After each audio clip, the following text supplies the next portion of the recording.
C-SPAN 2.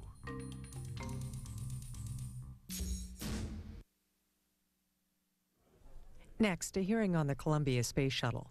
Then Ken Starr and Floyd Abrams on the challenge to campaign finance laws. After that, Mexican President Vicente Fox. Last week, the Shuttle Columbia Accident Investigation Board released its final report. NASA Administrator Sean O'Keefe and the head of that investigative board, Harold Gehman, testified on Capitol Hill. This is just under 2.5 hours.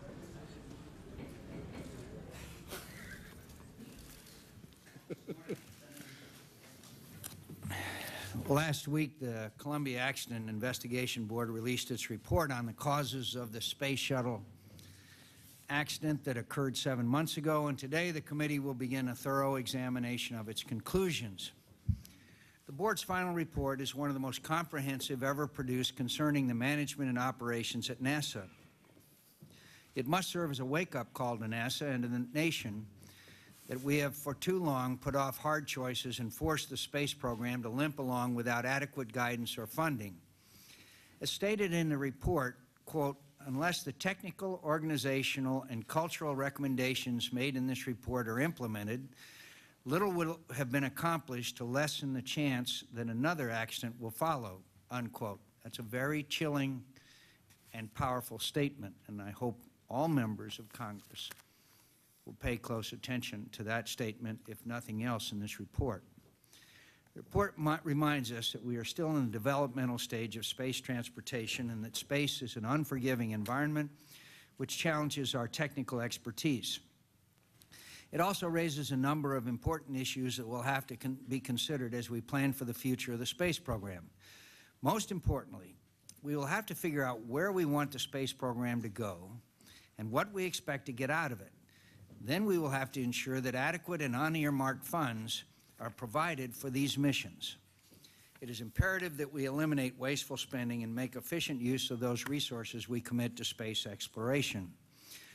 The board worked tirelessly to identify and clarify the causes of this accident, and I'm deeply grateful to its members for their dedication. Although the technical causes of the accident have been suspected for some time, the board's findings concerning the role that NASA's organizational structure and culture played in this tragedy are as troubling as they are valuable. As the board reported, quote, complex systems almost always fail in complex ways, unquote. The many factors that contributed to the accident largely demonstrate how far NASA has regressed. Its incomplete and invalid impact analysis, its rejection to seek satellite images of the damaged shuttle, its reliance on past successes as a substitute for sound engineering practices, its organizational barriers that prevented effective communication of critical information and stifled professional differences of opinion, and its lack of integrated management across program elements. The report further describes NASA's culture as including, quote, flawed decision-making, self-deception, introversion, and diminished curiosity about the world outside. We'll want to hear from Administrator O'Keefe about precisely how and when this culture can be changed. I welcome Administrator O'Keefe and Admiral Gehman and look forward to hearing from them on the investigation board's findings and recommendations and NASA's plan to return the Space Shuttle program to flight. I'd also like to comment, I thank Admiral Gehman and his board members again for their outstanding work. I also think it's appropriate to note that Mr. O'Keefe and his staff were completely cooperative and helpful in the board's investigation. That's not always true in the past, but I think they deserve credit for being helpful, even though sometimes it was obviously painful. I'd like to turn to my friend of many years and ranking member of the committee, Senator Hollings, who, as we all know, made an announcement that he would not seek re-election. I know that Senator Hollings, until the last moment he is here, will continue to pursue with vigor, passion, and always non-controversial issues that have interested him. And I must say to my friend, he's not gone, but I and all members of this committee will miss him because of his long and outstanding and courageous service on this committee and as a member of the United States Senate. Senator Hollings. I thank our distinguished chairman and my good friend John McCain. When I left town in the 1st of August, I was a bum.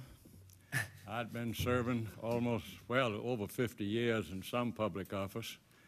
And as long as you continue to serve, you're a bum. But as soon as I said I was going to get out of the way, I became a statesman. You ought to see the crap that they put out. I mean, you never seen such stuff. I mean, I've invented everything, I've thought of everything, and everything else of that kind. But it has been a distinct pleasure, and 7 times to the United States Senate is enough, and I'm delighted to have an additional year here to see if we can straighten out a few things. For one, I commend Admiral Gehman and your committee. For example, I was only reading last night, Old, Unsafe, and Costly. The London Economist, why it's time to scuttle the shuttle.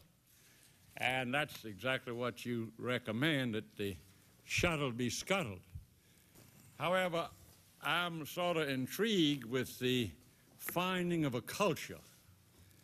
As a Navy board of inquiry, as an admiral, you would immediately find responsibility. And whoever was captain of that ship would be cashiered. I don't find that in the report, the fixing of responsibility. That intrigues me. If you were the coach of a football team, they'd buy up the contract, having lost 7 members of the team. Let me get right to the point. I think this committee and the whole bloomin' setup is part of the culture. I've been on here, as the distinguished chairman just commented, for years since we've had a space committee. Never have I heard anything about being unsafe. I'll never forget when the Challenger went down. I talked to him out there at Morton Thiokol. If I remember the name, it was an Alan MacDonald. And he said, we told them at the Cape it was unsafe with those O-rings, particularly the cold around there, and they were taking too great a risk. And he said, there we all were all gathered together in the hearing room there at Morton Thiokol up there in Iowa. And when the Challenger blasted off, Jimmy said, there she goes. And Henry said, like a piece of cake. And then all of a sudden she blew, and everyone in the room knew why.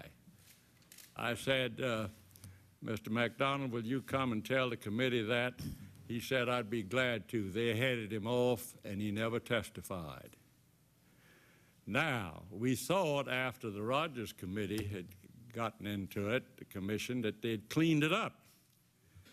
And I don't find it's, of course, you didn't find it's been cleaned up or anything else like that. And we came with an independent safety office. But the independent safety office within NASA itself has not worked. We've lost 7 astronauts. So rather than part of the culture that you get up here on the hill, oh, blah, blah, blah, we're going to get them, we're going to get that, but we're going to be back up in space. We're not going to get up there until we get a decent shuttle and it's certified safe by others than in NASA, in my opinion. I would hope that we had learned a lesson here, because we the ones put the pressure on Mr. O'Keefe. I know we all had worked with him on the Appropriations Committee, and when he got appointed, that booming space station was, or is, I think, about 40 billion or 20 billion, that's right, it's about 20 billion over budget, and about only 40% complete. So when we had the head of the Office of Management and Budget go over there, we were all concerned about money. We weren't concerned about safety, so we part of the culture right up here on this committee, and rather than praising each other how thoroughly and it has been a very thorough. Y'all have really done a way better job than I thought was going to happen and get done. Y'all have really worked hard, and you've got a very comprehensive report, except the actual fixing of the responsibility. Thank you, Mr. Chairman. Thank you, Senator Hollings. And obviously, I would ask my colleagues to make their comments as briefly as possible, since we would like to hear from the witnesses. Senator Hutchison. Thank you, Senator McCain. Mr. Chairman, first I do want to commend the report, the open investigation that was done. I thank you, Admiral Gehman, for doing a great job, and I thank you, Administrator O'Keefe, for letting him do a great job. That says a lot, and it was very different from the Challenger experience, and so we appreciate that. So now we have a blueprint of where to go. One of the most important things in your report concludes that the present shuttle is not inherently unsafe, but it does call for a massive recertification process to ensure flight safety.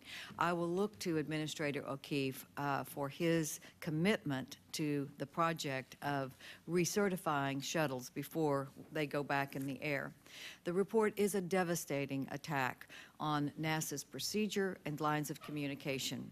I hope that the Administrator regards this report as a blueprint for change, and I hope that it is acknowledged that there can never again be business as usual at NASA. You cannot have your most innovative research, your most technologically advanced challenge done with a bureaucratic mentality. This doesn't mean you open the Treasury, but it means you lock your vision on a few very big goals and you do them right. Faster, better, cheaper should be thrown in the wastebasket. When Senator Nelson and I, particularly along with the whole committee, ask questions of previous administrators, are we sacrificing safety?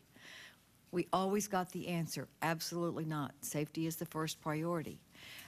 Now we need to make sure that we have the vision, the scientific background, and the total change in the bureaucracy at NASA from the very top to the very bottom in line with the recommendations of the report. Thank you. Thank you, Mr. Chairman. Senator Lautenberg. Thanks very much, Mr. Chairman. I will be brief, and I ask consent that my full statement be included in the record. Without objection. I would just like to make a couple of quick points. My hats off to Admiral Gehman and you, Mr. O'Keefe, for the very tough task that you took on, and the outcome that is described in your report, I think, is understandable and will have an effect on how we think about things in the future. And I hope that we will learn enough directly about the safety requirement so that something as terrible as happened in the Columbia tragedy will never happen again. But I would go to something of principle and make a note of the fact that the privatization program that we see in government almost began with NASA. And when we see that we have some 1,800 people, I believe the number is, who are overseeing private contractors in the multiple thousands, whether or not there is enough ability, enough structure to make sure that they're doing what they have to do. And I'll close with this. So when on page 109 of your report, Admiral Gehman, the major annual savings resulting from this space flight operations contract, which in 1996 were touted to be some $500 million to $1 billion a year by the early 2000s, have not materialized.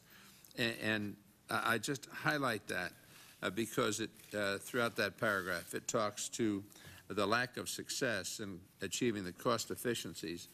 And what is it that permitted the costs to be overrun and still this terrible thing to take place?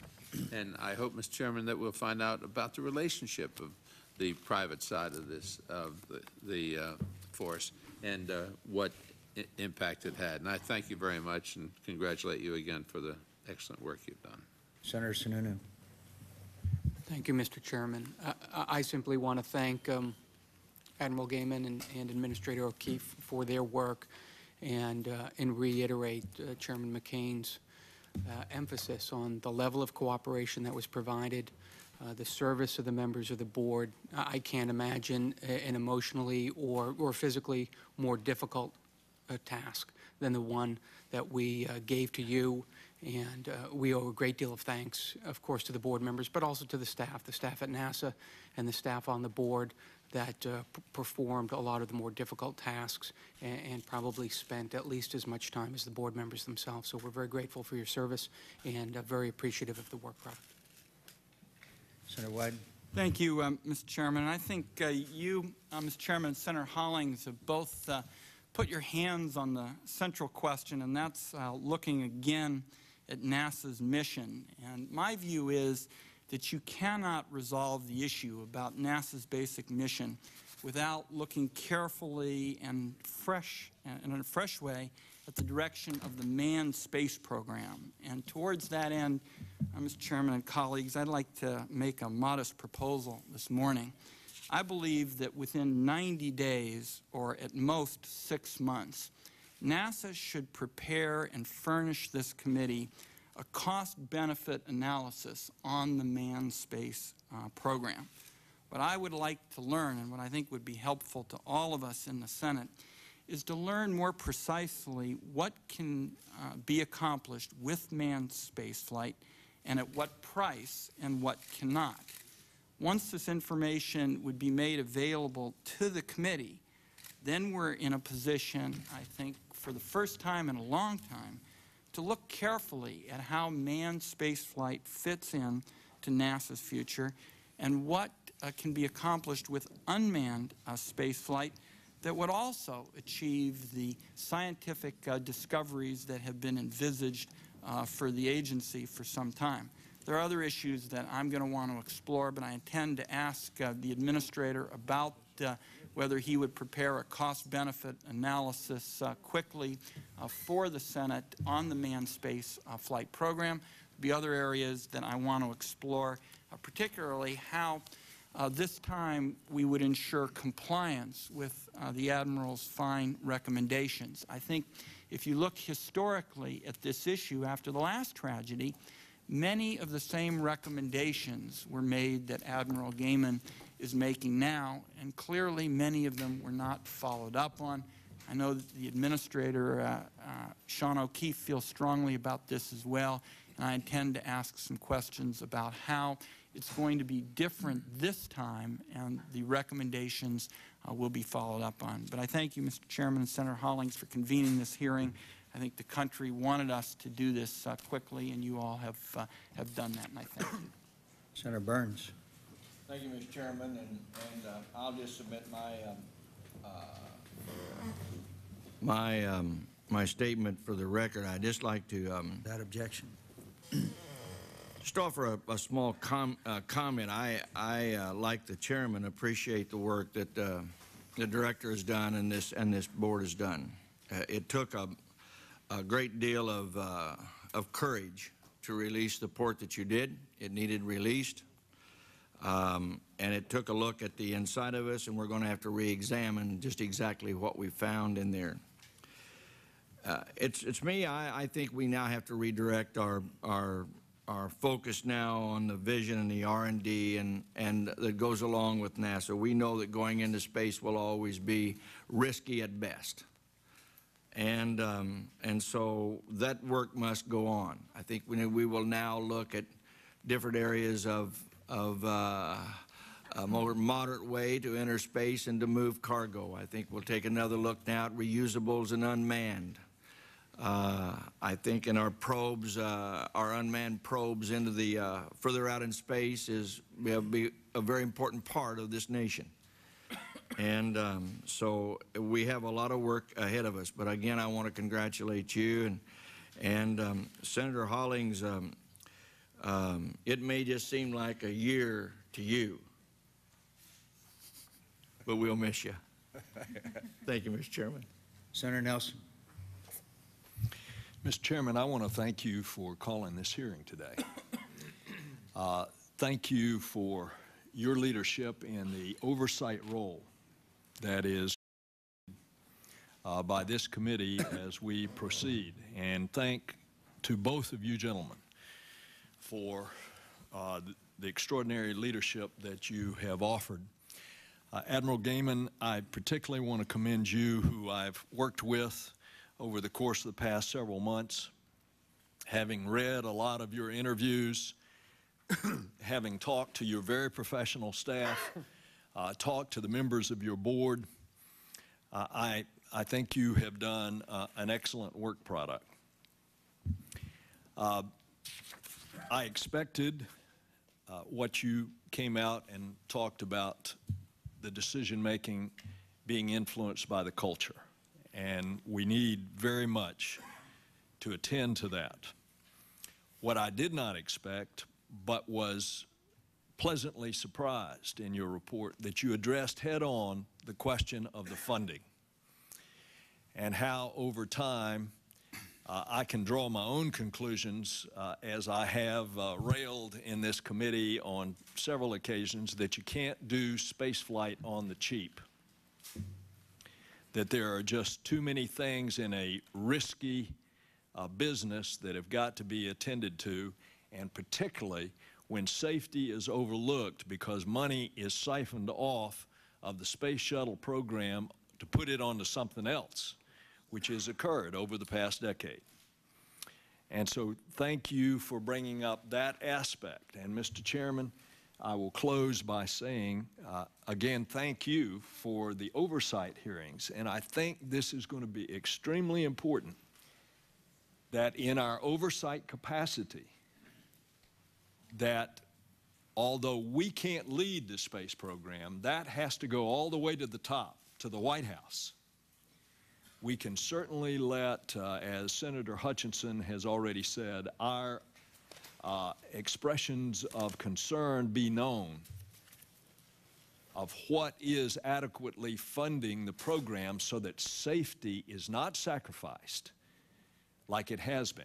We went through this drill 17 years ago, and safety was going to be number one, and it was for about 2 or 3 years.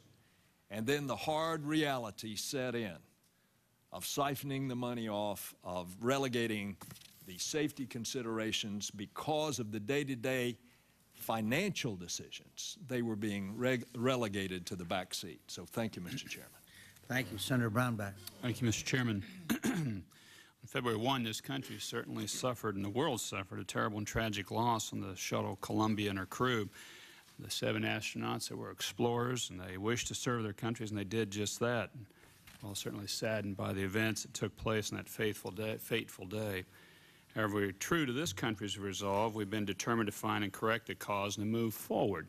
And I see what that is, what this hearing is about today. I believe it is imperative that America remains at the forefront of space exploration and discovery, and it's our job here in Congress to take this report, move forward expeditiously in getting America back into space safely aboard an American vehicle.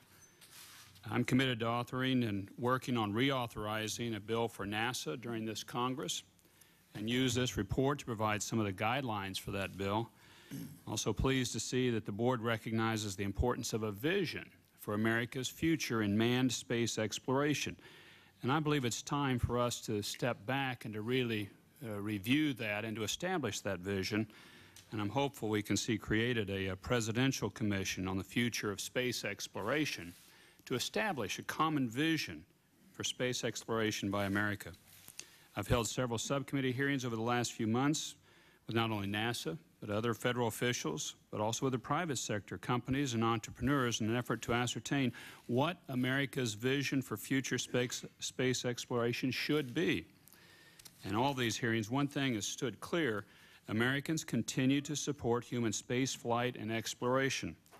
We cannot allow ourselves to give up and turn our backs on exploring space and the universe because we've suffered loss of life. Those are the risks we acknowledge and accept for the opportunity to improve the quality of life here on Earth and beyond. We are tasked today with moving forward to ensure America's return to flight. And I'm anxious to hear what NASA's response is to the board's report, but I'm also very interested in where they plan to go from here with America's vision in space exploration. Thank you, Mr. Chairman, for holding the hearing. Senator Bro. Thank you, Mr. Chairman, and let me join with all of our colleagues on the committee who I think have a universal agreement on the quality of the work that was done, Admiral, after this great tragedy, and the cooperation Mr. O'Keefe that NASA had and the role that NASA played in working out this very detailed investigation of a very tragic set of circumstances. And it indeed is very tragic, and it's very, very high profile. If you think that every year we lose about 40,000 American lives on accidents every year on our nation's highways, that this is an accident involving 7 real American heroes. But it really speaks to the essence of what America is all about, in the sense the quest for conquering outer space is really something that affects every American very deeply when you see something so visible as the shuttle tragedy that occurred. So I have a number of questions about the recommendations and the culture that, Admiral, you talked about and how we change that. But let me just say now that the report, I think, is well done. And the cooperation, I think, that was exhibited is also to be commended. Thank you both. Senator Snowe. Thank you, Mr. Chairman, and thank you for holding this hearing so promptly and responsively. And I certainly want to welcome Admiral Gehman and Administrator O'Keefe here this morning. This report, as everybody's indicated, is about moving forward, but the question is how we do so in a manner that honors the memories of those brave astronauts who lost their lives, and to prevent a reoccurrence of this tragedy from occurring in the future. This report does, I think, represent a giant leap forward in understanding that which needs to be fixed. I think the question is the change that needs to occur and the implementation of that change. And Admiral Gehman, I want to congratulate you and the board for your extraordinary efforts that you invested in developing this report, but also, I think, reaching beyond and not just ascertaining the last thing that occurred, but also understanding the whole system and patterns of failures and shortcomings. I think that that is essential for understanding the complete picture in order to address the inequities and also the failures overall. I would also say that we know that this is, as you indicated, Admiral Gehman, complex systems always fail in complex ways. So obviously the solution is going to be equally complicated. I think what becomes abundantly clear in this whole process is that the execution and the perpetuation of comprehensive changes must occur in order for the manned spaceflight program to continue, in order to save lives in the future. And I think we were all shocked by the revelations of the shortcomings of miscommunications, obviously the bureaucratic misfirings, and I think as a result, we have to know how and what must be done. But more importantly is establishing a perpetuity of vigilance in making sure that these things are implemented for the long haul and the longevity that it's going to require. We cannot allow our outrage or concern to atrophy. You know, we have seen past reports, many of which were overlooked. And that cannot occur again in this instance. And so when the spotlight is off, I would hope that we will be able to be assured that what has been recommended in this report is going to go forward. It's not a question of just depending on previous successes, however tenuous, to predict future success. The question is, how do we create a permanent management structure that will enable NASA to succeed in the future with this program? And I know we have a lot of remarkable people at NASA, and I know with your leadership, Administrator O'Keefe, and your extraordinary work at the board, Admiral Gehman, that it is possible. And that when we look back at this time of tragic loss, that we can view it as a turning point in the history of America's manned spaceflight program. Thank you, Mr. Chairman. Senator Noe. Thank you very much, Mr. Chairman. I wish to commend Administrator O'Keefe and Admiral Gehman for this careful, candid, and courageous report. Thank you very much. I ask that the complete statement be made part of the record. Without objection, welcome to the witnesses. We'll begin with you, Administrator O'Keefe. Thank you for appearing today. Thank you, Mr. Chairman. I have a statement I'd like to submit for the record, if you would, and I'll briefly summarize. And if you'd pull the microphone a little closer. Sir. Is that resonating a little better? Over our 45 years as a agency, when NASA was founded in 1958, we have found in the course of that history that our time has been defined by the great successes and the great failures. In each of these defining moments, our strength and resolve as professionals has been tested, to be sure. And this is one of the seminal moments in our history. It is defined by a failure. On February the 1st, we pledged to the families of the Columbia 7 that we would find the problem, fix it, and return to exploration objectives that their loved ones dedicated their lives to. The Columbia Accident Investigation Board's report completes the first of these commitments, and we are indebted to Admiral Gehman and his board members for their exceptional public servants and extraordinary diligence in this difficult task. We wanted an unvarnished answer, and we got it. As we begin to fulfill the second commitment to the families to fix the problem, our first step, critical first step, is to accept the findings, comply with the recommendations, and embrace this report. There is no equivocation on that pledge. This report, as many of you observed, is a blueprint. It's a roadmap to achieve that second objective.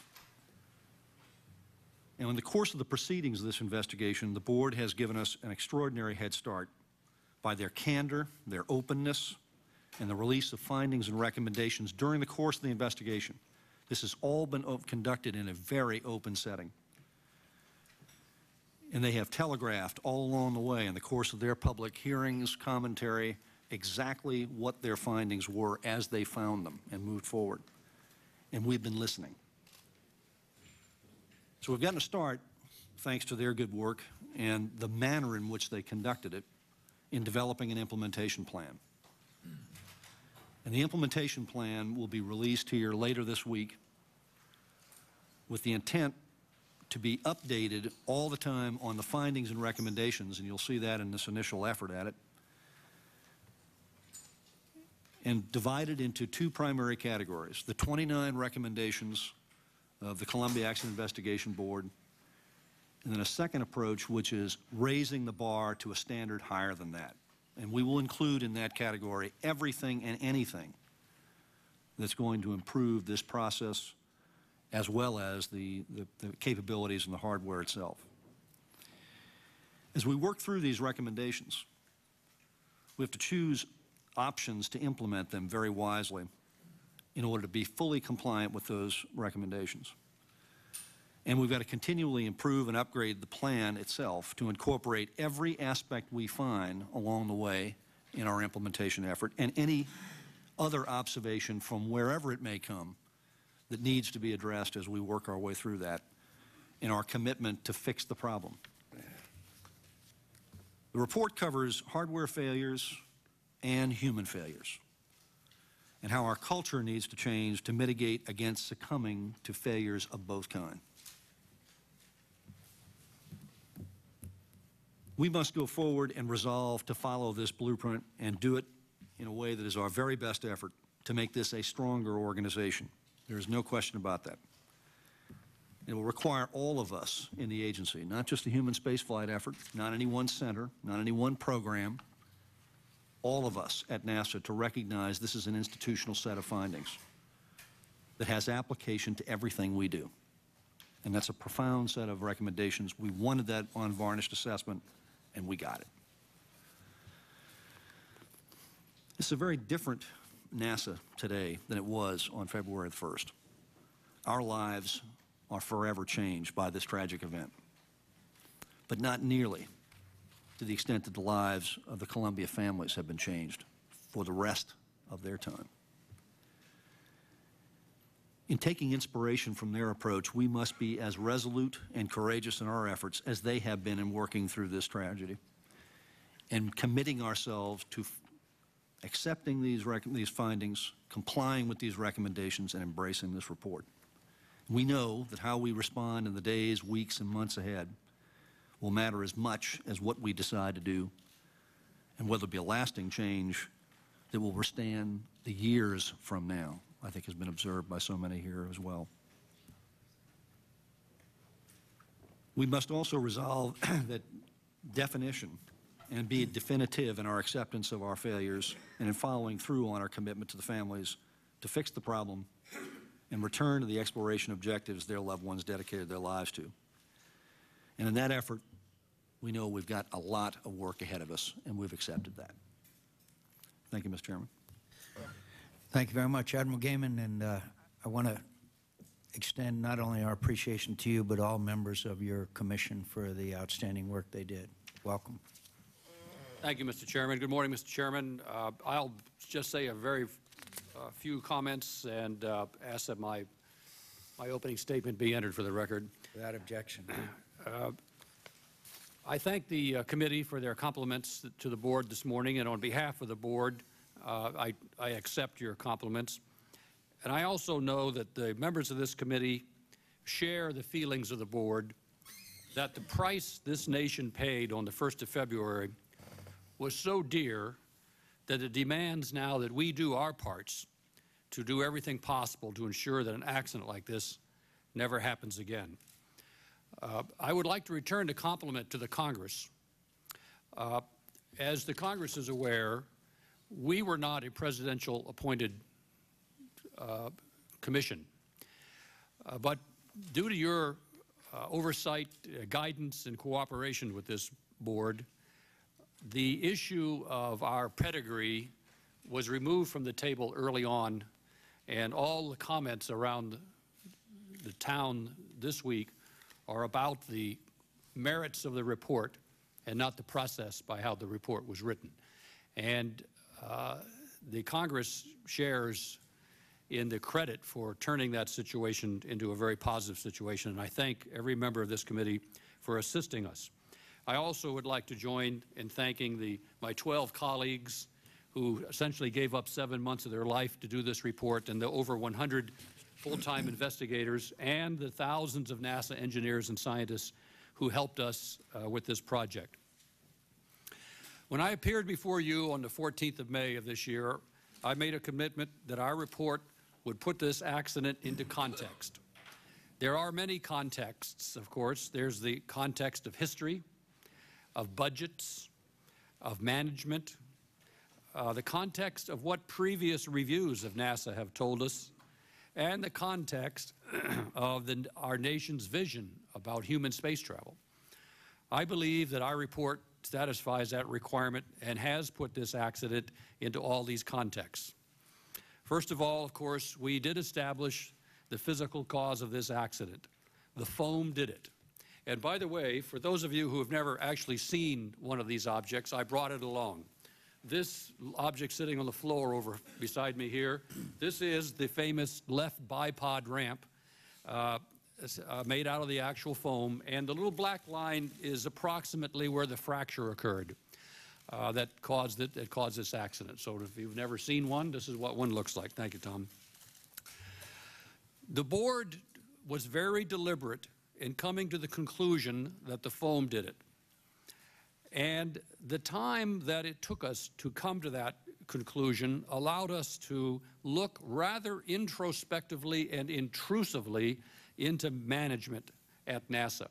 While we were working on the physical cause, we had many other people that were looking at how NASA did their business, particularly the Space Shuttle program. And we had to ask ourselves, if the foam did it, was this a legitimate surprise, a new event that caught everybody by surprise, or if not, what is the history behind attempts to understand and fix this event if it was not a legitimate surprise? What we found, of course, was that this was not a surprise. NASA had experienced this foam coming off many times in the past, And then when we got into the issue of learning how they dealt with this in a scientific and engineering point of view, we got into the business about how the shuttle program handles unknowns, how they handle risk, how they provide for research and development to understand the processes that they're dealing with, and how they learn as an institution. We were concerned with what we found. And that is really what about half of our report is about, what we found. Being concerned with what we found, we then embarked upon two paths of investigation simultaneously. The first path was an academic review of how high-risk operations ought to be conducted and judged. And simultaneously, we conducted a review to see whether or not there were practical instances where high-risk enterprises around the United States are being managed reliably, successfully in other areas. And we found plenty of cases where people deal with high-risk technology and high-risk enterprises and do so successfully. We took kind of a menu or a recipe from the academic review and some examples from the best safety practices around the country, put them together in a template, and then judged NASA's space shuttle program by that template and found it to be wanting. Our report then documents extensively, in detail, each of the issues that we are concerned about, along with documentary evidence, interviews, statements, pieces of paper, reports that support our conclusion, and also our report, we feel, concludes with specific, actionable recommendations to make the shuttle operations more safe.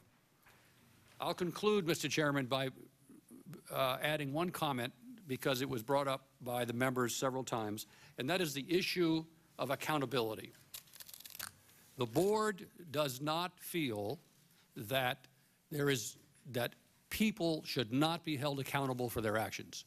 The board does believe in accountability, and we believe very strongly that we have included in our report plenty of documentary evidence to support accountability if the proper authorities want to hold people accountable. It's all in the report. We decided long ago, made it public, and I have defended the position before this committee before, that we were not going to make those judgments, but we put it all in the report. It's all there. If somebody, the administrator of NASA or this committee, wants to find out whose performance was not up to standard, it's all in the report, and it should be fairly easy to sort that out. We just elected that in order to pursue the issues that we wanted to pursue, we would be better off if we let the proper authorities take care of accountability, and we did not come to the judgments, but we put all the stuff in the report. Thank you, Mr. Chairman. I'm pleased to be here and ready to answer any questions. Thank you, Admiral. Mr. O'Keefe, that's a perfect segue into my first question. Accountability. Culture needs to be fixed. How and when and what accountability do you expect to enforce here in light of Admiral Gehman's statement that there's ample evidence of individuals as well as institutions that should be held accountable?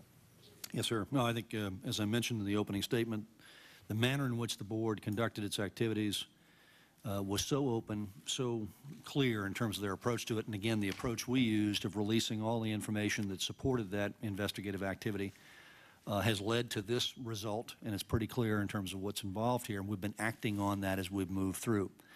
The shuttle program management team is a completely new team today. Started from the program manager all the way through all the key players. 14 of 15 of the senior folks are completely new folks in their capacities just in the last couple of months. Seems to me that's half of accountability, Mr. O'Keefe. Have you held others accountable? Yes, sir. As we've worked our way through this, there are a range of other participants in this, and I think what you see is a management team in place that's different today than it was a year ago, to be sure, and certainly very different than it was 7 months ago. Does that mean that those who are replaced are accountable?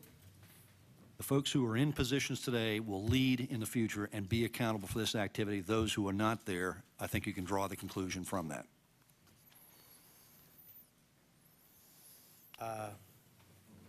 When do you expect this culture to be fixed? I think Admiral Gehman and the board observed in the report this is going to be a long, long haul. There's no question about it. Again, the first step has got to be, without equivocation, that we accept the findings, we'll comply with the recommendations, and we'll embrace this report. That's the first critical step in moving towards the role of, I think, a full acceptance of a culture change. And in doing so, I think that's going to take time, but we've got to be very consistent in that message. We've got to be very consistent in the direction we're going to go. And any equivocation to that point, I think, is going to falter that effort. So we've got to be, on the long haul, proceeding in that direction. But I fully anticipate we will see the beginnings of that change within 6 months to a year, to be sure. And we've begun that process as immediately as the day the report released, to assure that everyone understands there is no equivocation on accepting these findings, complying with these recommendations, and embracing this report.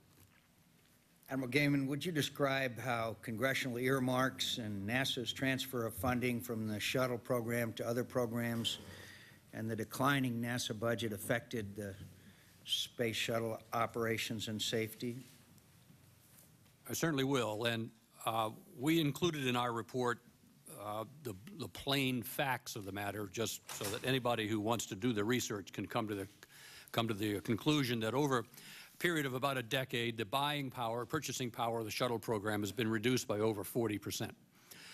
Really, though, what has happened, in the board's opinion, is the very insidious, the powerful but nearly invisible force of dissatisfaction among several administrations, dissatisfaction among several committees of Congress, and even the administrator of NASA on the extremely expensive cost of operating the shuttle.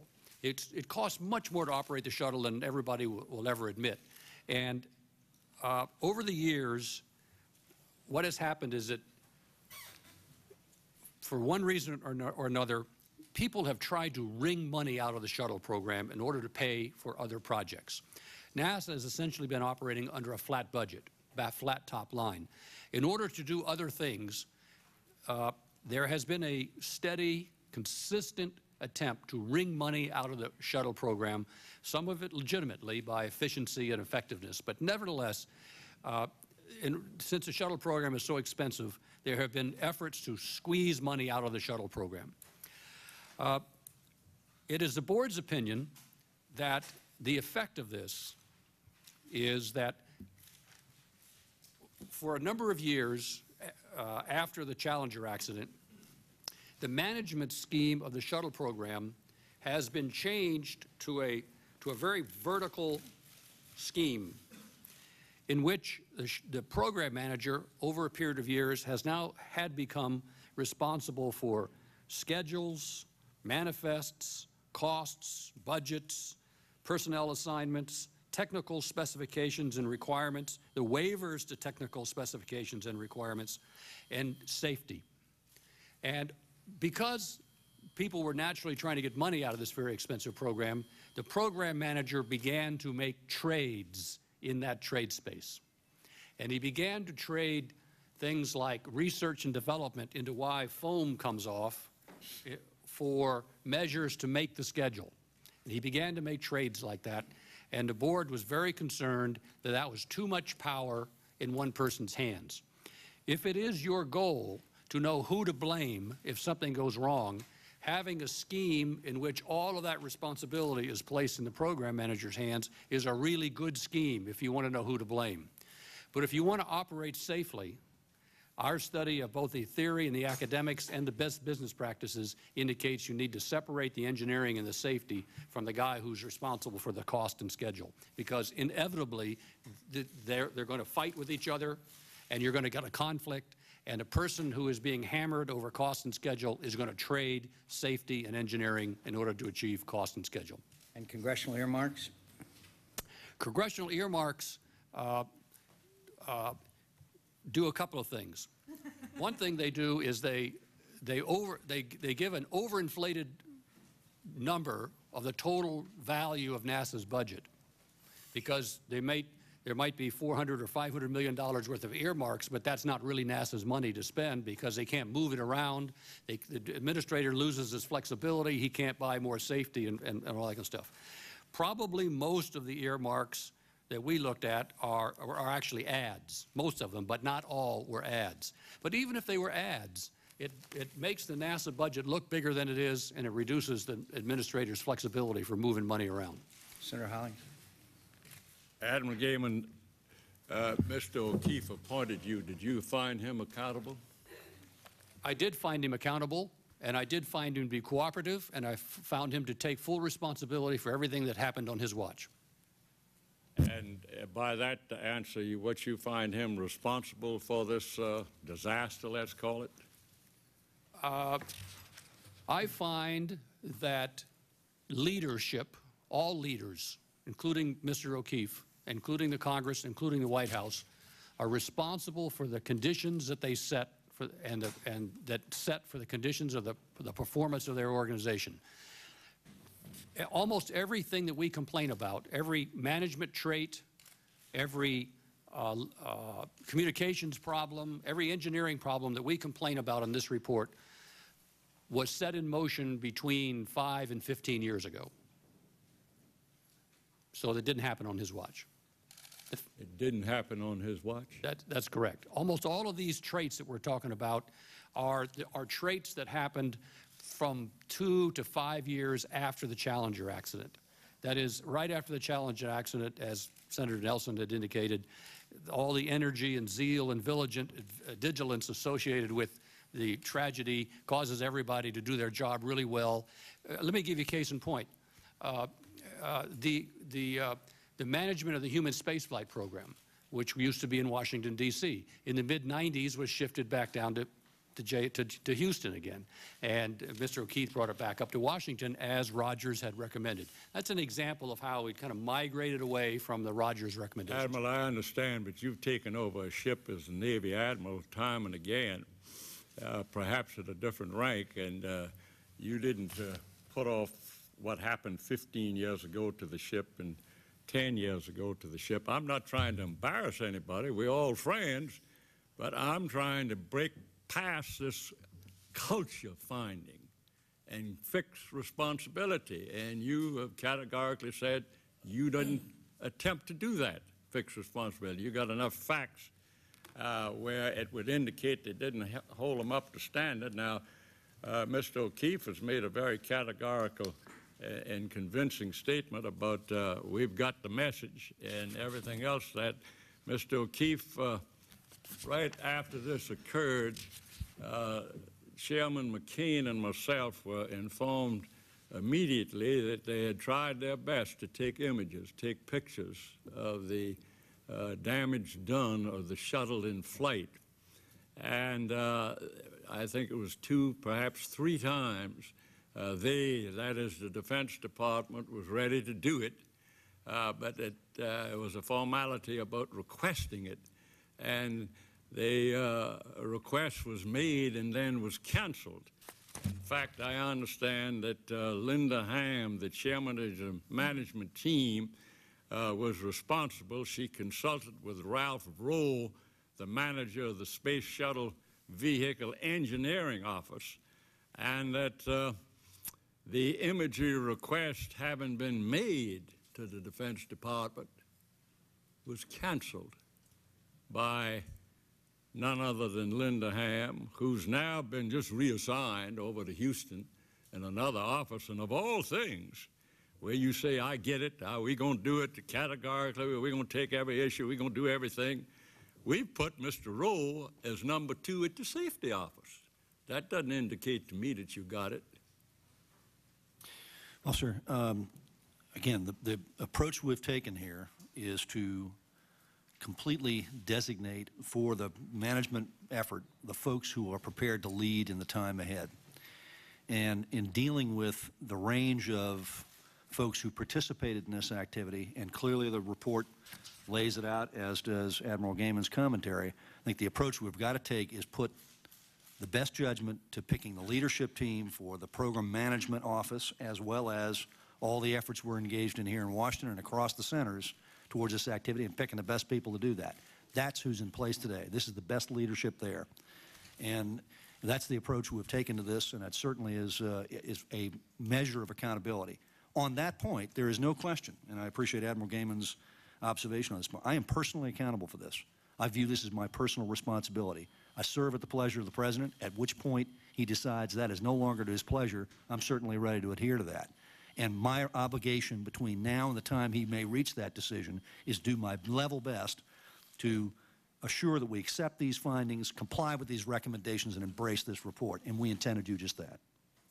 But that's the best you can do is take Mr. Ralph Rowe, who failed in safety. He said, I don't want the pictures. I don't want to find out about the safety at all. In fact, we all saw this on TV. They kept dissembling, and I forget that fellow Whittemore and everything else like that. We found all kind of defensiveness. We mentioned this last February when we had the hearing. And now we find out having got it and going to do this and going to do that, because I think it was Senator Inouye and Senator Stevens and myself were the only three here at the time of the Challenger. We heard all this before. So there's no education in the second kick of a mule. I mean, I'm finding out and listening to the same thing I listened to 17 years ago, and we've lost 7 astronauts. Now, they talk about an accident, but it was an avoidable accident. You talk about failures, but it was an avoidable failure. And here, to make sure that we don't have that same failure again, you take the man who failed in safety and appoint him to number 2 in the safety office. Well, sir, no, just to be technically clear about this, that's not the position it's assuming here. What we've set up and we're creating as of this time next month is a Engineering and Safety Center, which will perform, at least at minimum, among these recommendations of the 29, trend analysis. In other words, be removed from the operational conduct of the activity and look at what the prior trends have been to see if we can identify those cases in which we have missed things. And we clearly missed the foam on this one. That's the point that's raised in this report very clearly. There were 7 instances, and had we conducted that trend analysis independent of the operational imperatives of flying the shuttle, we might have caught it. And that's what this new organization is going to do. And in that regard, we're trying to assemble engineers who will be removed from that operational activity and be able to step back with a fresh set of eyes who are knowledgeable about the mechanics of this process, and at the Langley Research Center organize all those disciplines among structures and aerospace engineers in order to look at those observable trends and see if we can identify what that next instance might be. And you need the folks who've got the experience to do that. And in my judgment, to borrow a page from Werner von Braun, when you make a mistake, you become that much more valuable the next time around to seeing exactly where that'll never be repeated again. And there's great value in some of that, and it's something we'll certainly test and let the measure of what we do be the final conclusion of your assessment on this as opposed to what we say. If we follow through on what we're saying we're going to do, let that be the measure of proof. And in that regard, Senator, I view that as a very high standard we need to meet. Senator Sununu. Thank you.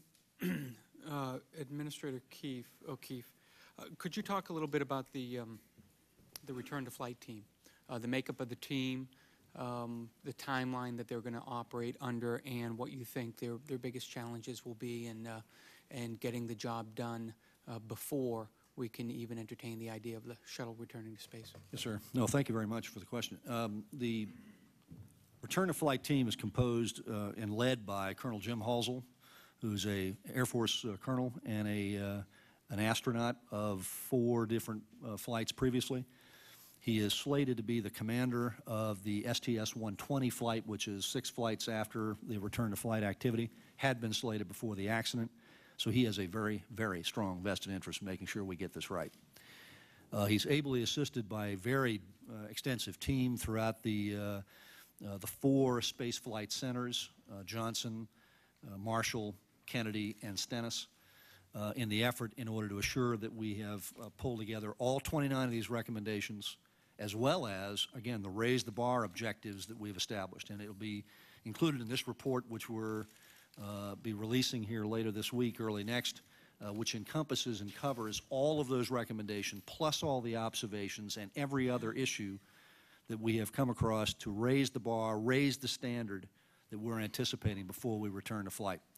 That's overseen by an internal senior management team of Bill Reedy, who is also a veteran astronaut, who is the Associate Administrator for Spaceflight, and Michael Greenfield, who is the Associate Deputy Administrator for Technical Programs, and they're managing across the entire agency. So we gather all of the information from the other 6 centers that are not spaceflight related in dealing with this particular set of objectives. There's a range of capabilities we have across the agency, all of which will be brought to bear and employed, and there isn't any ambiguity, I think, among the leadership of the agency. This is all of our agency objective.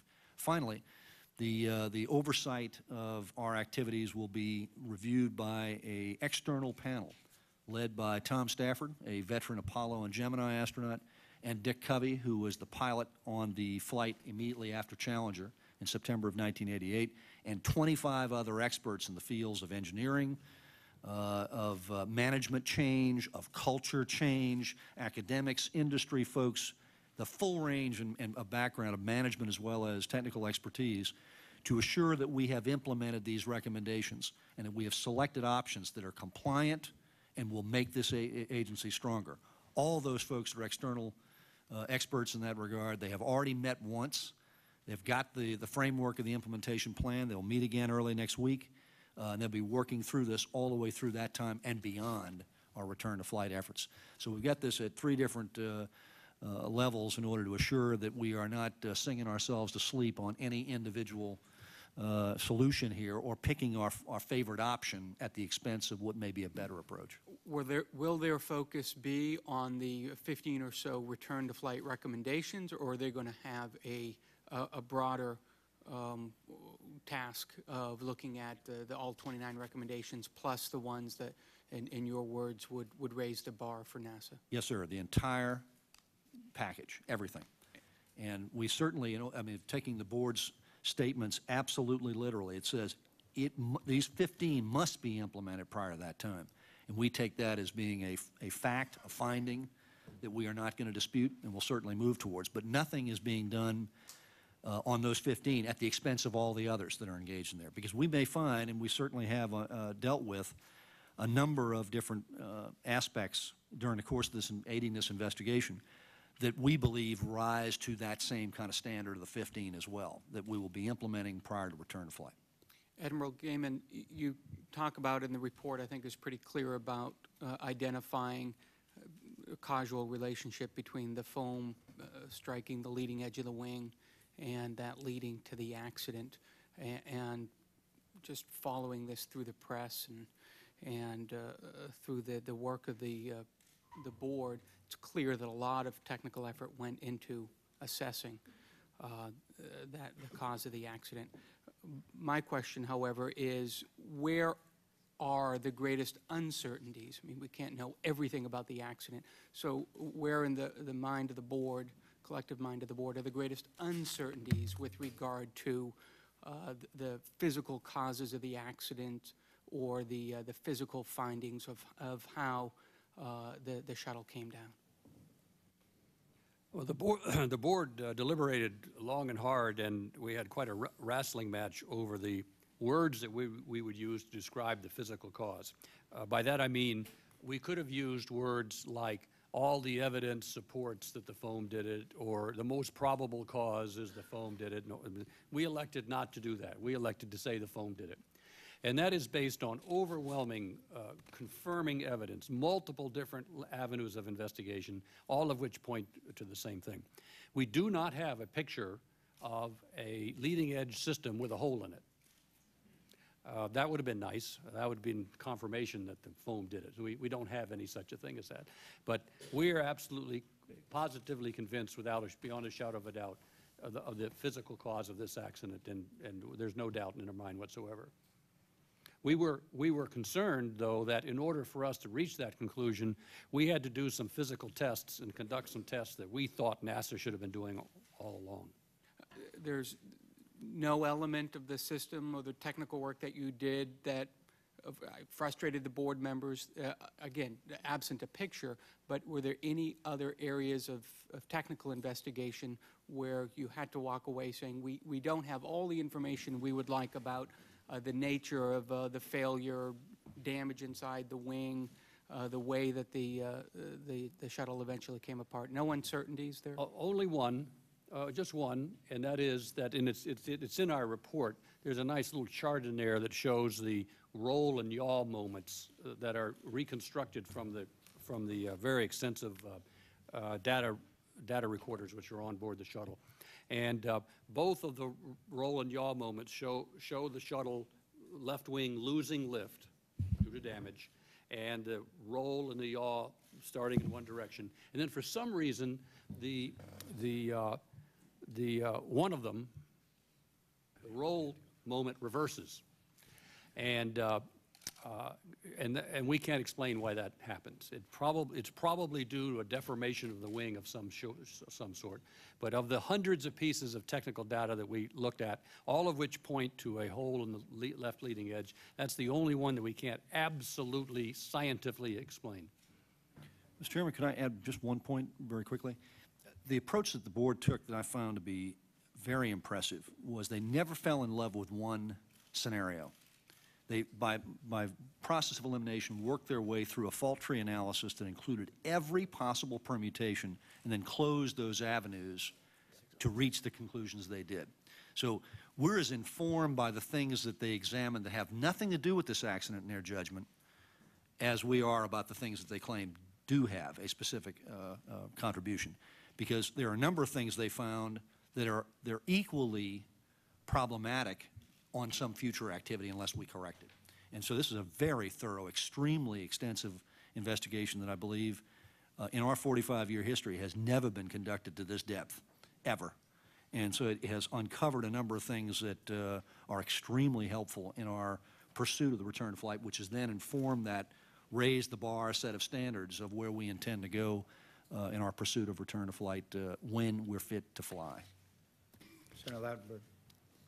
Thanks very much, Mr. Chairman. And I start by saying to our friend and colleague, Senator Hollings, that your commentary this morning just confirms that we listen and listen carefully, have good things to say. And just because you're out of here doesn't mean that you have to go quiet.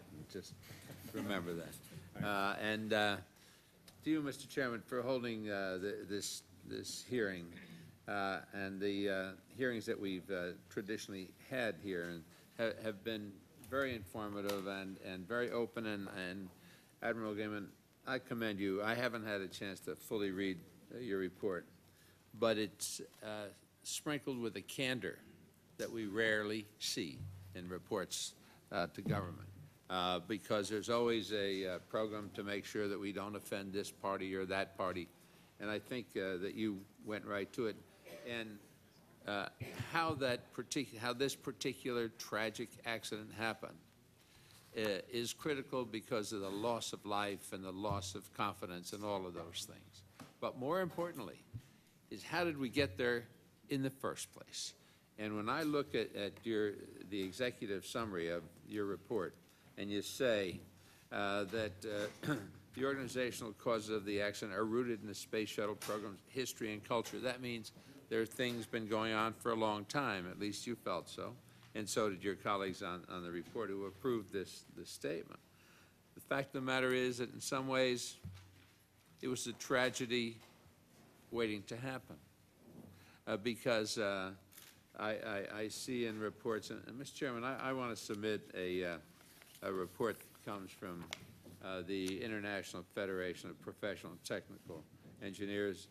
It's their report on the effectiveness of NASA's workforce and contractor policies, and I think there's something to be learned from this, and I again ask the request that this be included in the record. Without objection.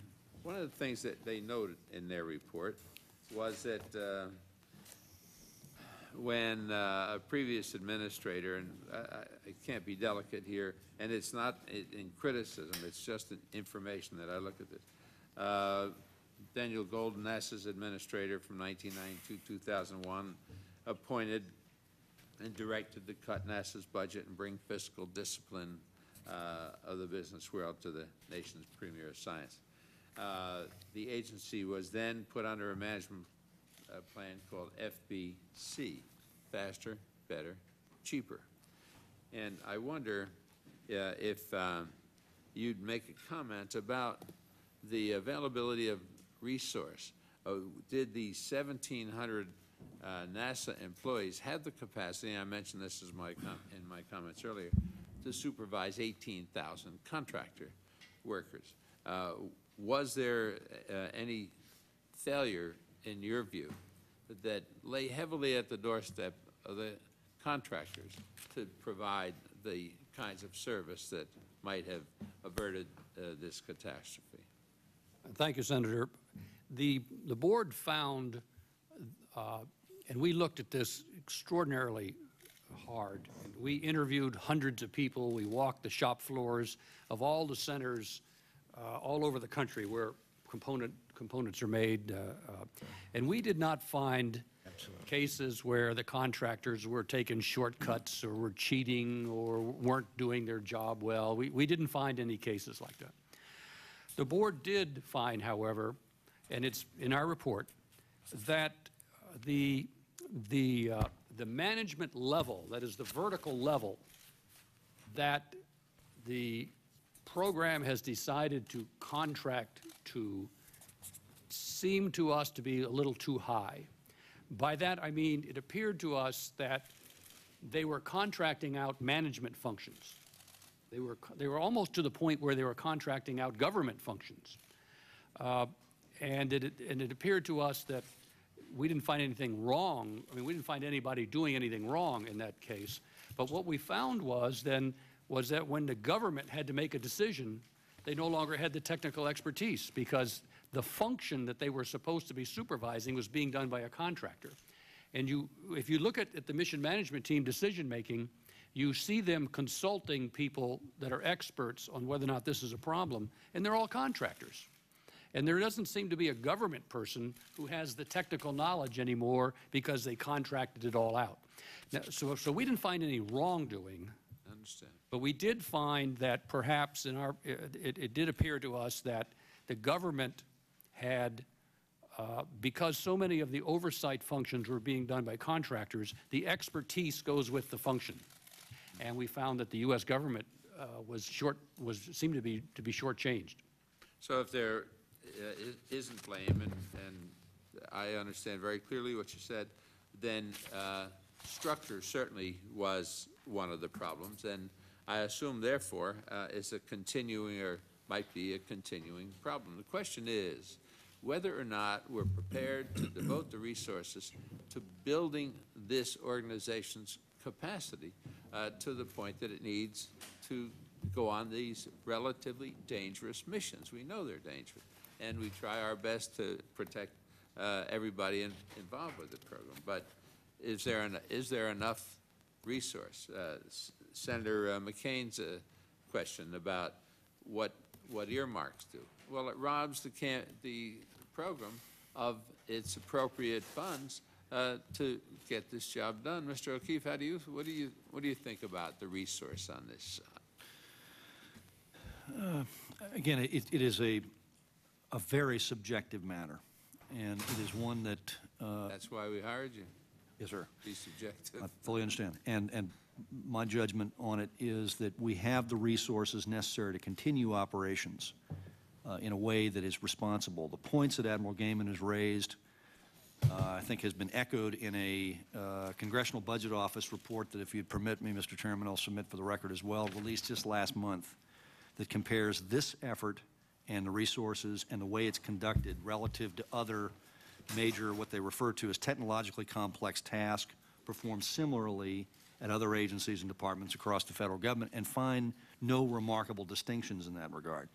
Having said that, the observations, again, the depth of this investigation is deeper than any I have ever been involved in my public service time. And as a consequence, the observations of the board and the findings of the board are going to inform us as we go through the examination of the spaceflight operations contract, which comes up for renewal in a year, in order to figure out exactly how we change that alteration based on the findings, recommendations, and basic views expressed in this report. There's a lot to be learned from that, and while the surface coverage, even from CBO, says not a lot of comparability difference between other major systems integration programs, that's not good enough as far as we're concerned, because the findings of this board are fact, and we intend to run that to ground to find out how we alter the contractual arrangements as well as our own conduct in order to do this stronger and a better way. Thank you. Thank you, Mr. Chairman. Senator Hutchinson. Thank you, Mr. Chairman. Mr. O'Keefe, were you ever advised or aware during the Columbia mission that there was a serious problem or any problem from the foam strike on liftoff? No. I'd like to pursue the issue of resources again. Mr. O'Keefe, you had a scientific advisory board that you asked to come together and determine what the resources of NASA should cover. What should be the mission? You got the report back. I would ask you if you think you have the resources to implement that report and establish a vision that not only is scientifically viable, but that the American people can see the necessity to continue. Yes, ma'am. The very specific review that we asked, and I think you're referring to, is the scientific prioritization to be conducted aboard the International Space Station. That was conducted last summer and early fall. We have, in fact, assessed that. The prioritization is the scientific objective agenda that we will pursue on International Space Station, and the funds necessary to conduct that activity is contained in the President's budget that's before the Congress pending now to pursue that for fiscal year 2004 through 2008 as a projection. So that clearly is our intent. We're going to follow that prioritization. That's what the findings of that scientific group was, and representing all the disciplines of what could be conducted on International Space Station, and proceed from there. To the larger question you posed, though, I think the issue that we've tried to codify, and as part of this year's strategic plan that was released along with the budget as well, is an effort to be very selective about the areas we intend to pursue and apply those resources as extensively as need be in order to do an extraordinary job in those areas. And then for those areas that don't fit within the category of our 3 primary mission areas, that we simply not attempt to do them, passingly, but elect not to do them at all, and instead be very selective about what we do. And I think the budget and the strategy that's before you is our attempt to try to pursue that. Certainly things changed on the 1st of February, and that's what we need to assess and go back and continue to relook this relative to the board's findings and the approach that we intend to take. So if I could summarize, you think that you have set the priorities and you have the resources necessary to accomplish those top priorities and leave the ones at the bottom by the wayside? In the scientific objectives, the answer is yes.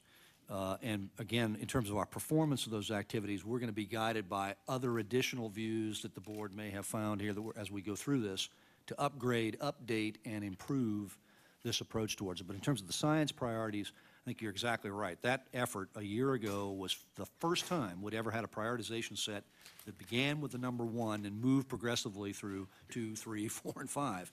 Prior to that, everything was the number 1 priority, which therefore meant nothing was a priority.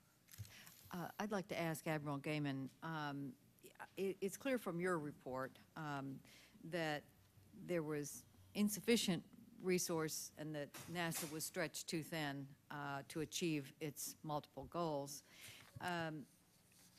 Do you believe that the agency is more budget-driven than mission-driven in the past, not going forward, obviously, because we're indicating that there is going to be a change, but do you think it was too budget-driven rather than mission-driven?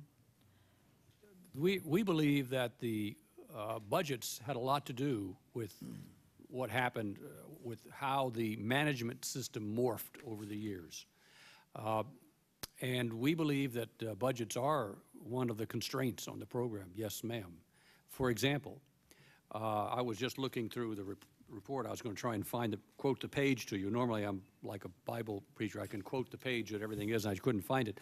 There's a little sidebar in there which talks about the shuttle upgrade program. The shuttle upgrade program is essentially unfunded. There's a recommendation in here that if you're going to fly this shuttle beyond about 2010, you should completely requalify or recertify the shuttle. That'd be a very expensive proposition, not funded.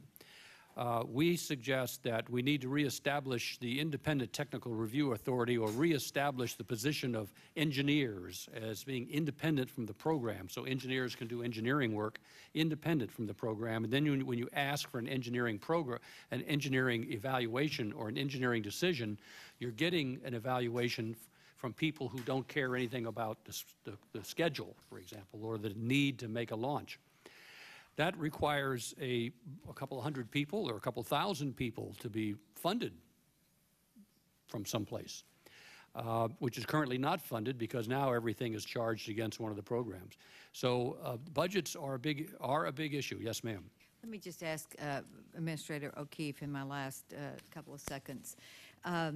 He's talked about the upgrading of the shuttles and the recertification of shuttles, which you have said you're committed to doing. And we also have the new space orbital vehicle that will replace the shuttle. And I would like to ask you if you think, you've said you have the resources to do your high priorities. Have you taken into account the upgrading of the shuttles? And do you have any intention of speeding up the process of the space orbital vehicle that would replace the shuttles? Yes, ma'am. 2 out of 3 of those, again, our discussion a moment ago was on the science priorities. But as it pertains to the 3 specific items he's mentioned, again, those now are findings, and therefore they're treated as fact. And the 3 issues, 2 of them, there are resources set aside. Whether they're sufficient or not is something we got to evaluate. For the upgrading of the shuttle, there is a service life extension program budget line item that's in the budget the President presented to the Congress on February the 3rd. We have to assess exactly what those upgrades are that need to comply specifically with these findings, and whether that comports exactly or whether additional resources are necessary is something that time will tell. In the second area, in terms of the Independent Technical Authority, Admiral Gehman's exactly right. Whether that takes 200 or 2,000 additional engineers, don't know yet. We're going to have to assess all those options, and indeed, he's right. That's not something we anticipated. That's not something that's contained in this budget, but we intend to do it, and we'll assess what those resource requirements are as we work our way through this. So the approach and as far as the orbital space plane is concerned, there is an additional amount there's amounts in the budget before the Congress now that was proposed in 2004. The initial funding was agreed to by the Congress. As part of the President's amendment in November of last year to last year's budget. It's not enough to increase the... That's exactly right. And I was just about to say that. You're exactly right. The issue of accelerating its delivery is something we need to look at. And the issue is not so much of how much more it will cost, but how much more resources you need earlier in order to achieve that. And that's something we've really got to assess now and make a determination of whether that is in the best interest overall to pursue that particular approach. But we're working that diligently and have got some answers on what it would take to accelerate this for an earlier delivery of whatever ultimate design would come out of this competitive effort that we're pursuing right now. Thank you, Mr. Chairman. Thank you, Senator. Appreciate it very much. Thank you, Mr. Chairman. Let me begin, Administrator O'Keefe, with this question of my sense that you really can't define NASA's mission now without getting on top of the question of manned space flight.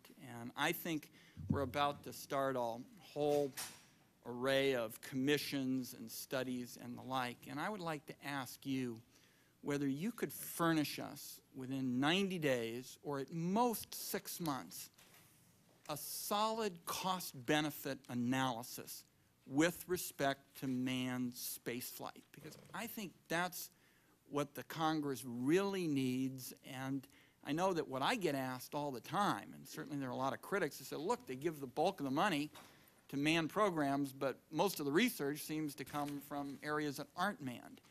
What's your reaction to the proposal I've made this morning that you give this committee a solid cost-benefit analysis on manned space flight within 90 days or at most 6 months.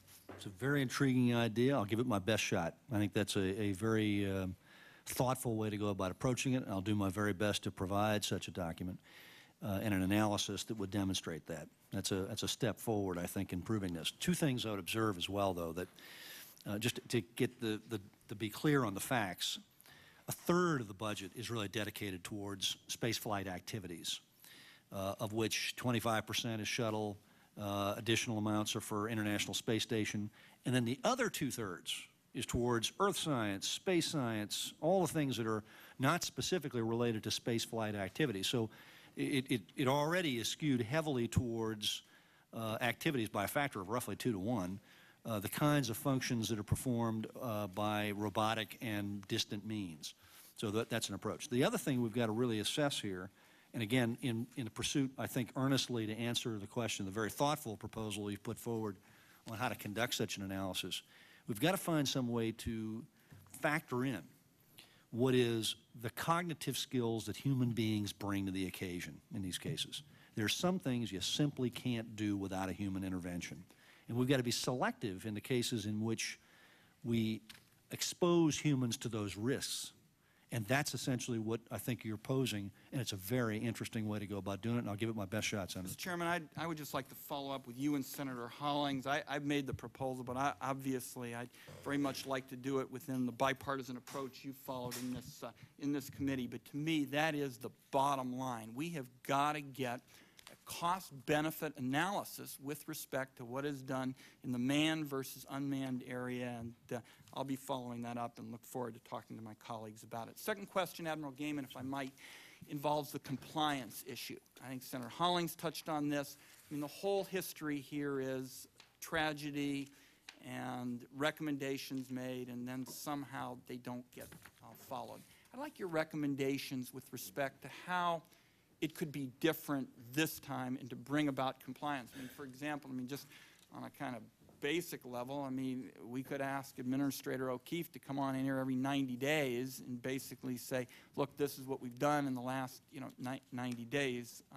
I want to give you a crack at how you'd approach it, but what I think you want to do and the dedicated people who staff this effort want to do is make sure we're not sitting here in the face of another tragedy. And your thoughts with respect on how to make sure that there's compliance this time, I think, would be another area I'm interested in. Thank you, Senator. As I indicated in my opening remarks, I agree with your concern, and as I said in our opening remarks, I think we owe it to the memory of the 7 heroes who died to make sure that we do everything we can to prevent this accident from happening again.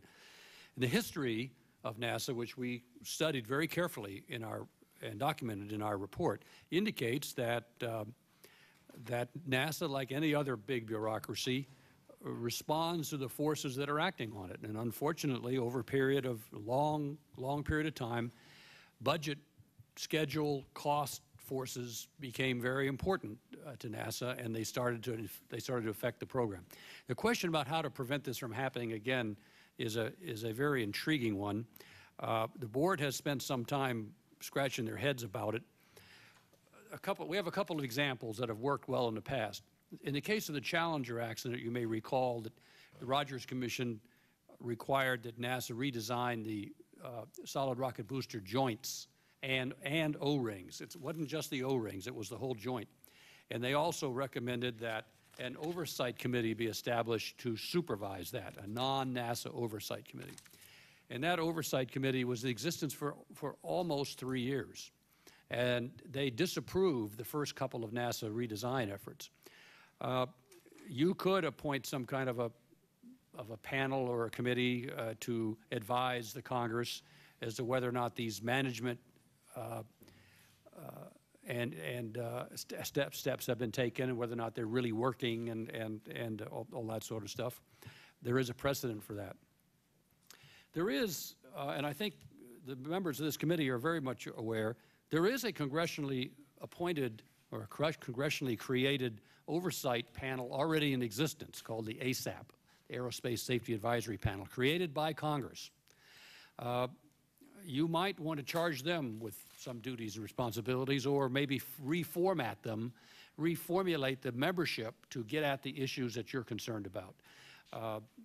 Admiral, if I might, because I know I'm just about to run out of time, and I want your opinion on one other area.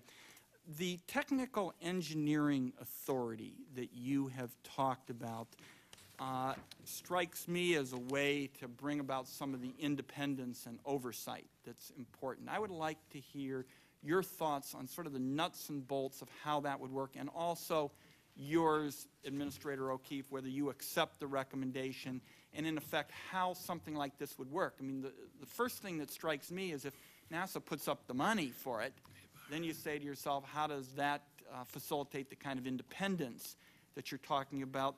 But given the fact that you put great weight on this Technical Engineering Authority, tell us how you think it would work, and I'd like both of your reactions. I know my light is on, but I'd like the reaction of both of you gentlemen on that. Senator, thank you for that question. That question probably gets to the most important recommendation and probably the core of our report. And that is that we have found that over the years that a legitimate system of checks and balances has been lost in NASA, in which there are independent and resourceful and robust agencies that kind of check up on each other within NASA. The board does not feel that we need to create another entity or an anti-NASA or something like that. But what's happened is this independent and robust system of checks and balances has been lost. And it's been lost in the name of efficiency and effectiveness and all that kind of stuff. But nevertheless, it's been lost. And the manifestations of that are really what our report is all about. All the emails that didn't get acted on, and the inability of engineers to affect things, and the overwhelming power of informal chains of command by people in the program and things like that.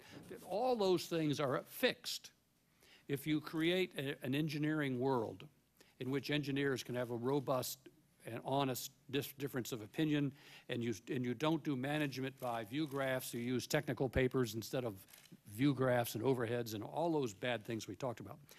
What this organization would do, what we think the key ingredient to the success of this scheme is that this organization must, in fact, own a function. By that I mean simply creating an organization that sits on the sideline and kibitzes or second guesses other people is not good enough. Our suggestion is that this organization actually has to own part of the process. And the part of the process we suggest is that they have to own the technical requirements and specifications and all waivers to them.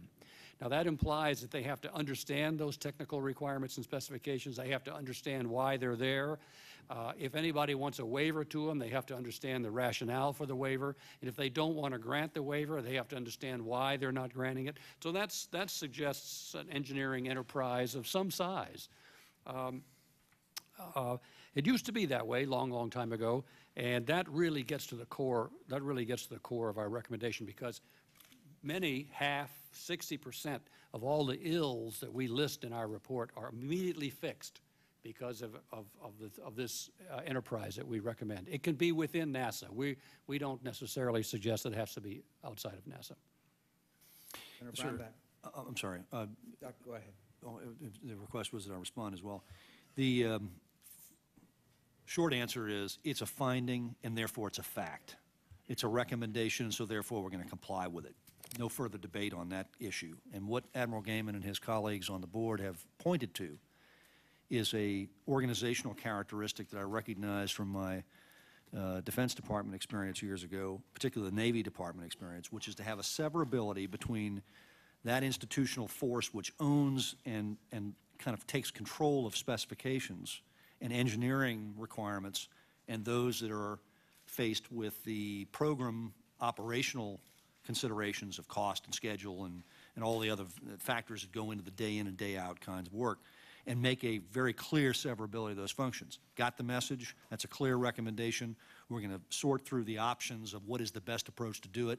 And again, the oversight function that we have put in motion is the Stafford-Covey team, of Tom Stafford and Dick Covey and their 25 colleagues in all these different disciplines of management, engineering, technical change, organization change, culture change. All those different experts will then be the judge of whether we've picked the appropriate option to do that.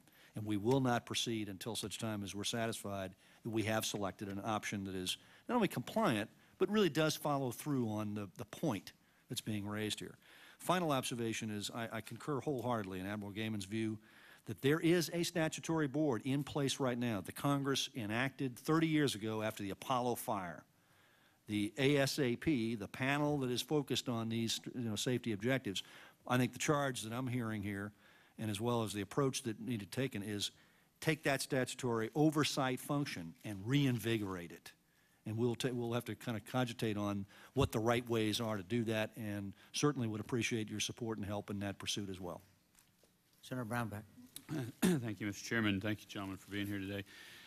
Admiral Gehman, in the report, it's replete about there's a need for a change of culture. And I think there was one news account that put it accurately that technology is easy, people are difficult. How do you change a culture at an institution without changing the people involved? And this seems to me that if you're talking about a cultural issue here, you're not talking about moving boxes or organizational charts around. You're talking about changing whole mentalities and whole attitudes. And that seems to me that you are talking about major wholesale changes in personnel within the NASA system. Is that accurate? Senator, we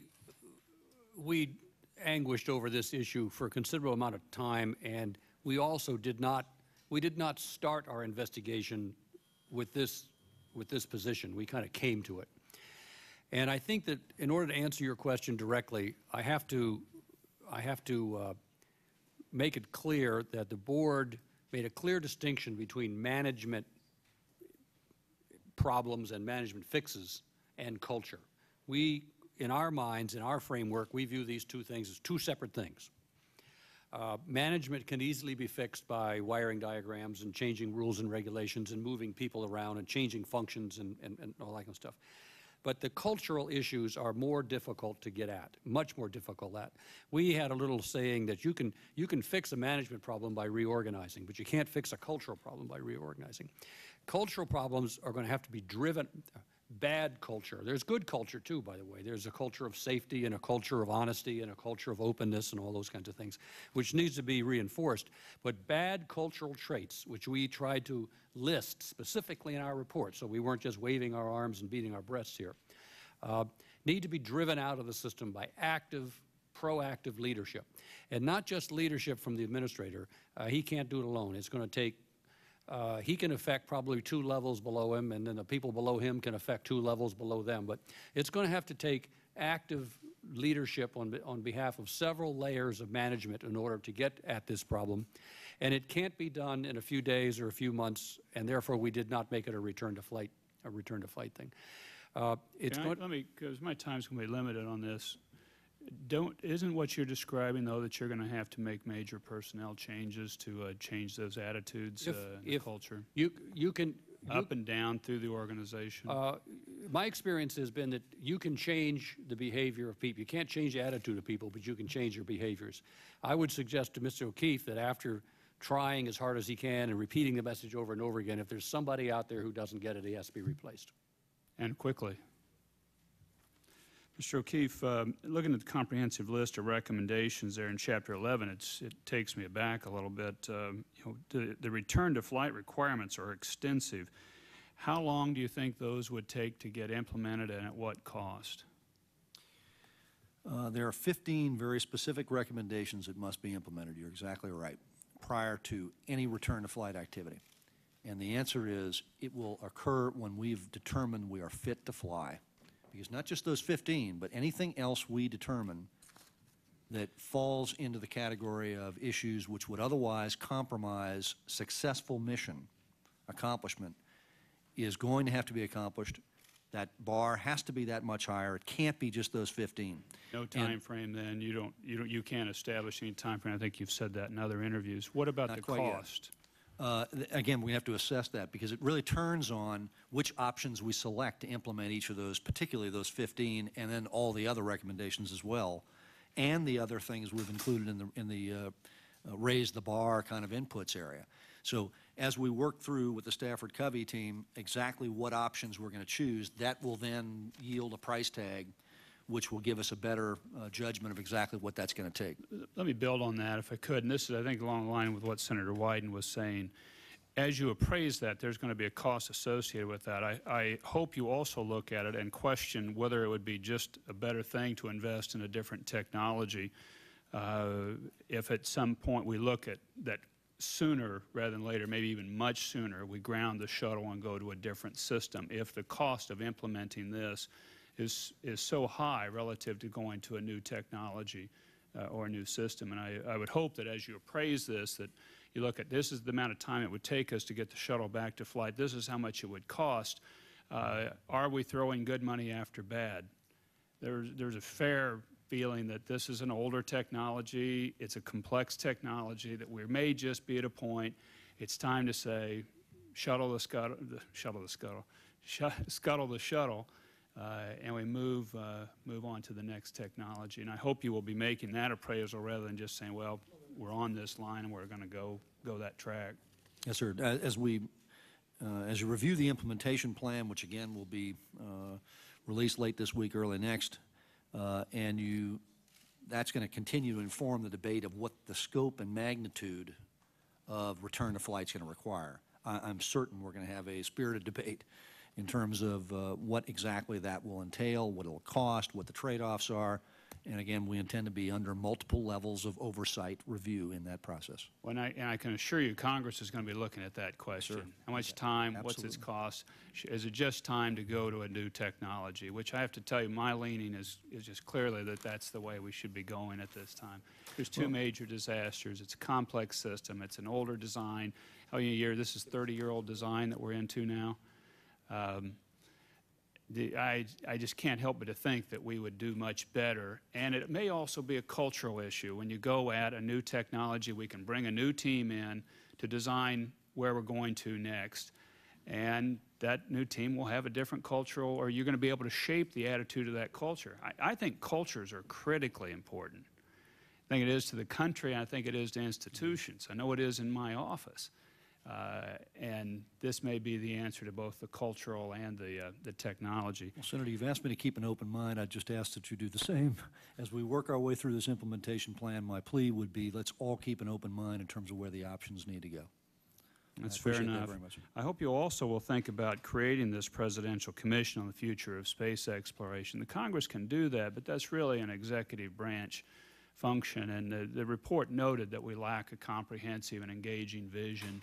The way I've been looking and seeing is we're stuck mentally in low space orbit.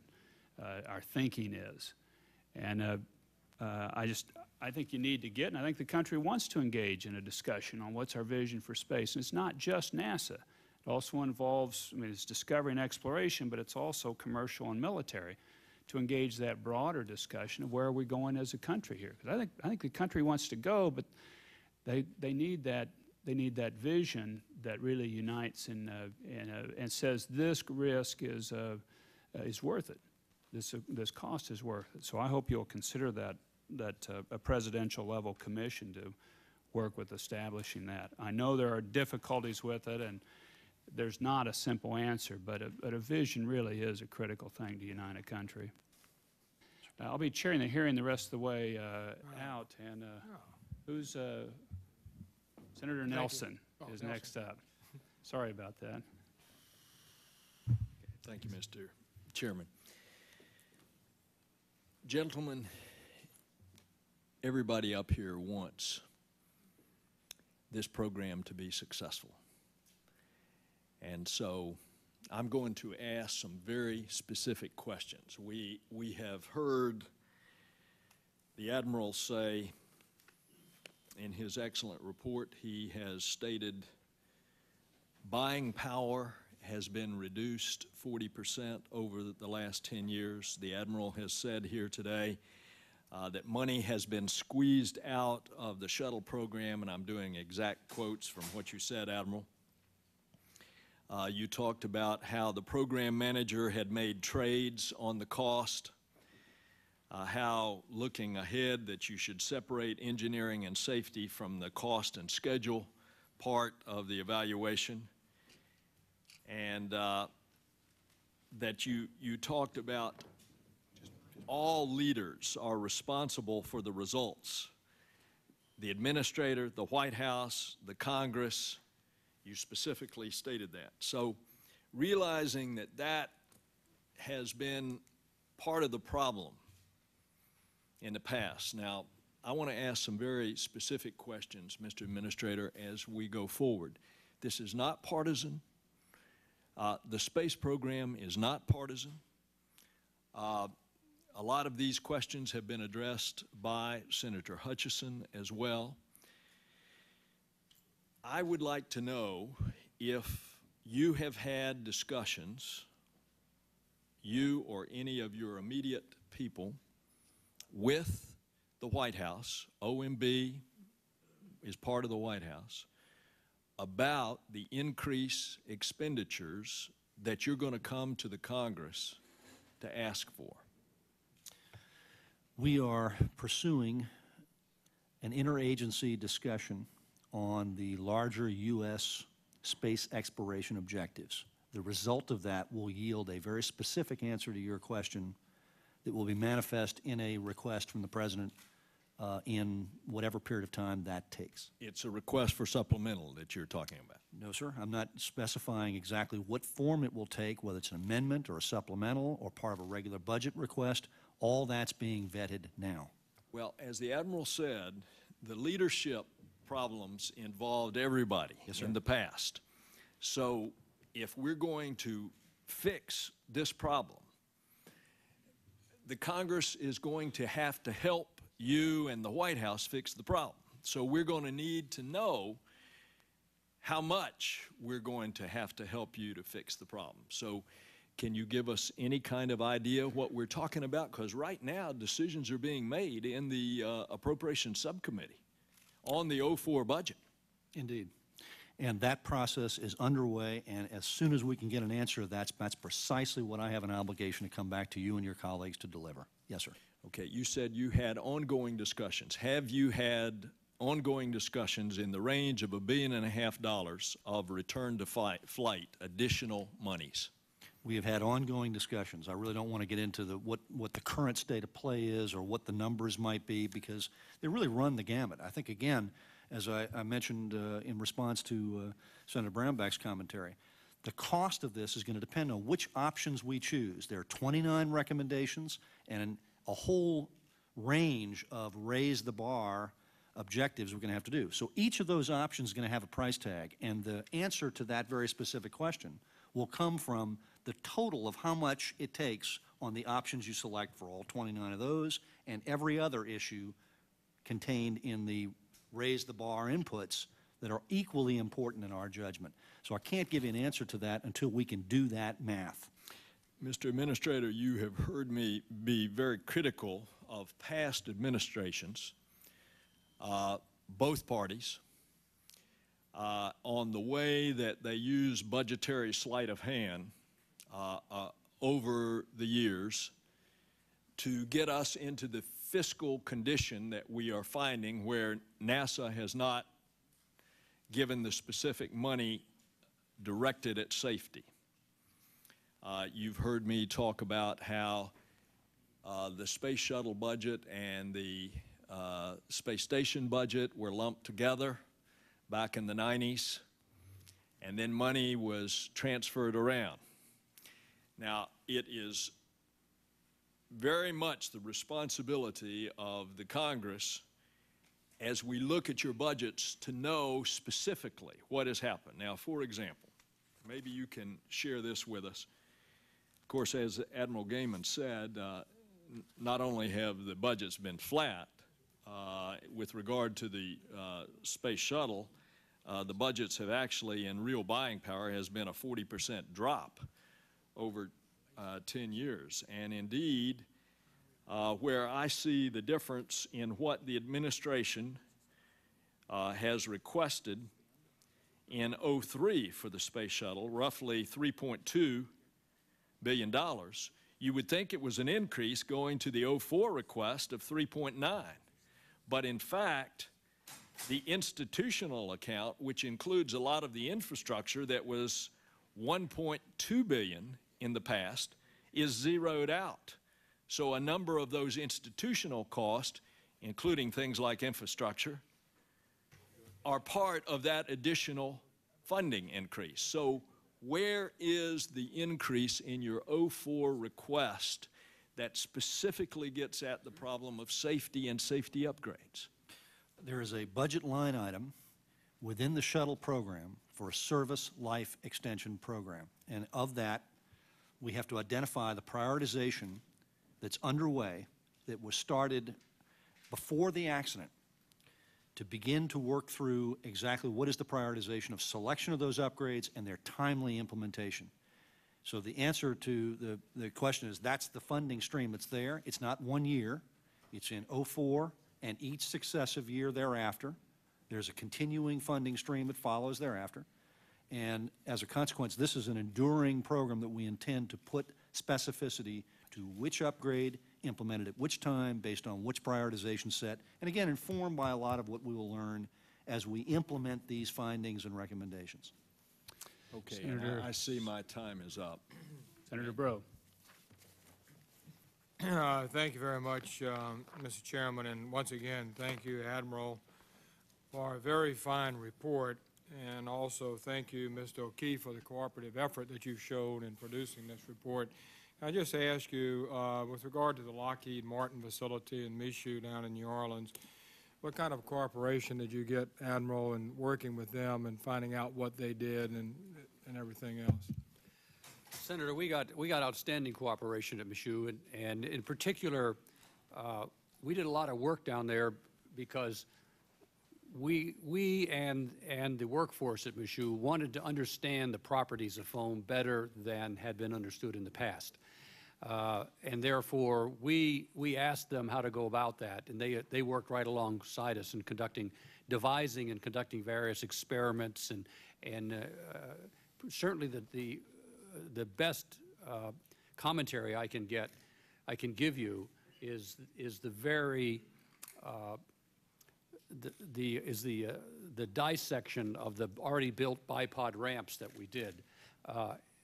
This showed some problems inside those bipod ramps that were unknown beforehand, and it took a considerable amount of courage on those people to help us do that. Did the separating of the foam from the external fuel tanks become an acceptable risk to NASA? The categorization of separation of foam changed over the years. It migrated from a very, very serious category to a category that was not so serious until it absolutely disappeared off the radar scope altogether. And yet it was the same physical event. And that's a mistake. It seems to me that we've had the separation of the foam from the very beginning, that we've had separation of foam. The first known incident was back in 1983. The most recent incident other than this tragic accident was only 3 months before this final accident. And your report points out that photos exist of foam separating for 65 of the 79 missions for which we had imaging that was available.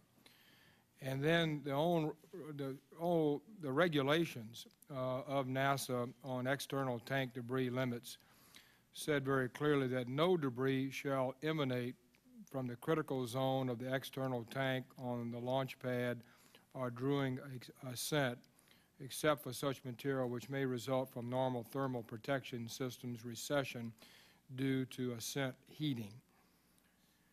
So we've had foam separation from the very beginning throughout numerous launches, 65 of 75 that we saw pictures of, and as recent as 3 months before this incident, plus a regulation of NASA itself that says no debris separation is acceptable and should be allowed.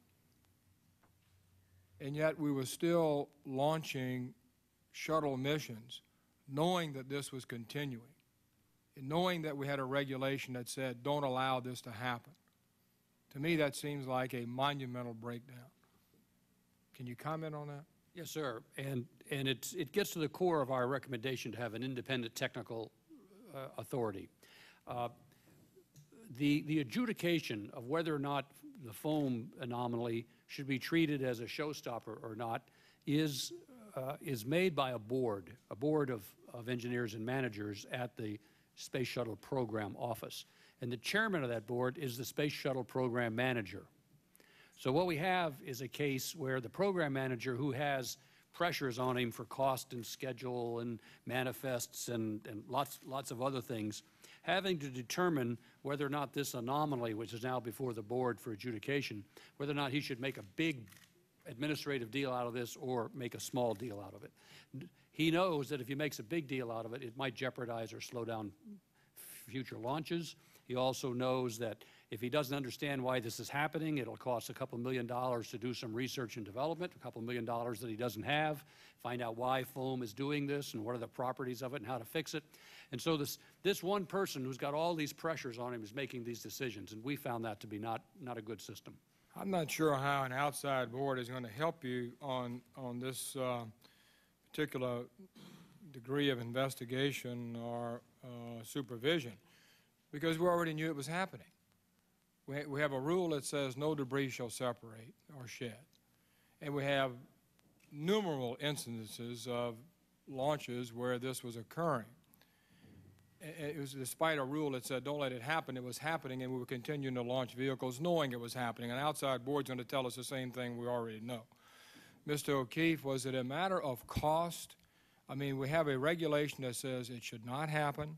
It was happening, and we were still launching knowing that it was happening as much as 3 months before this launch.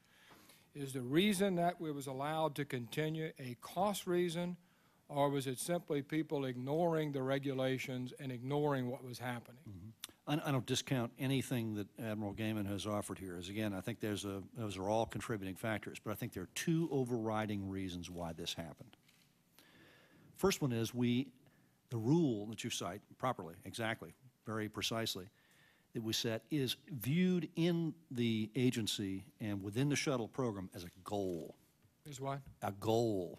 Not a requirement, not a hard, fast specification, and that's a fool's errand heading down the road towards saying, well, we'd like to achieve this, because that means we regularly rationalize why we would waive something we view as a goal, not as a requirement, as a specification. And that's a big mistake.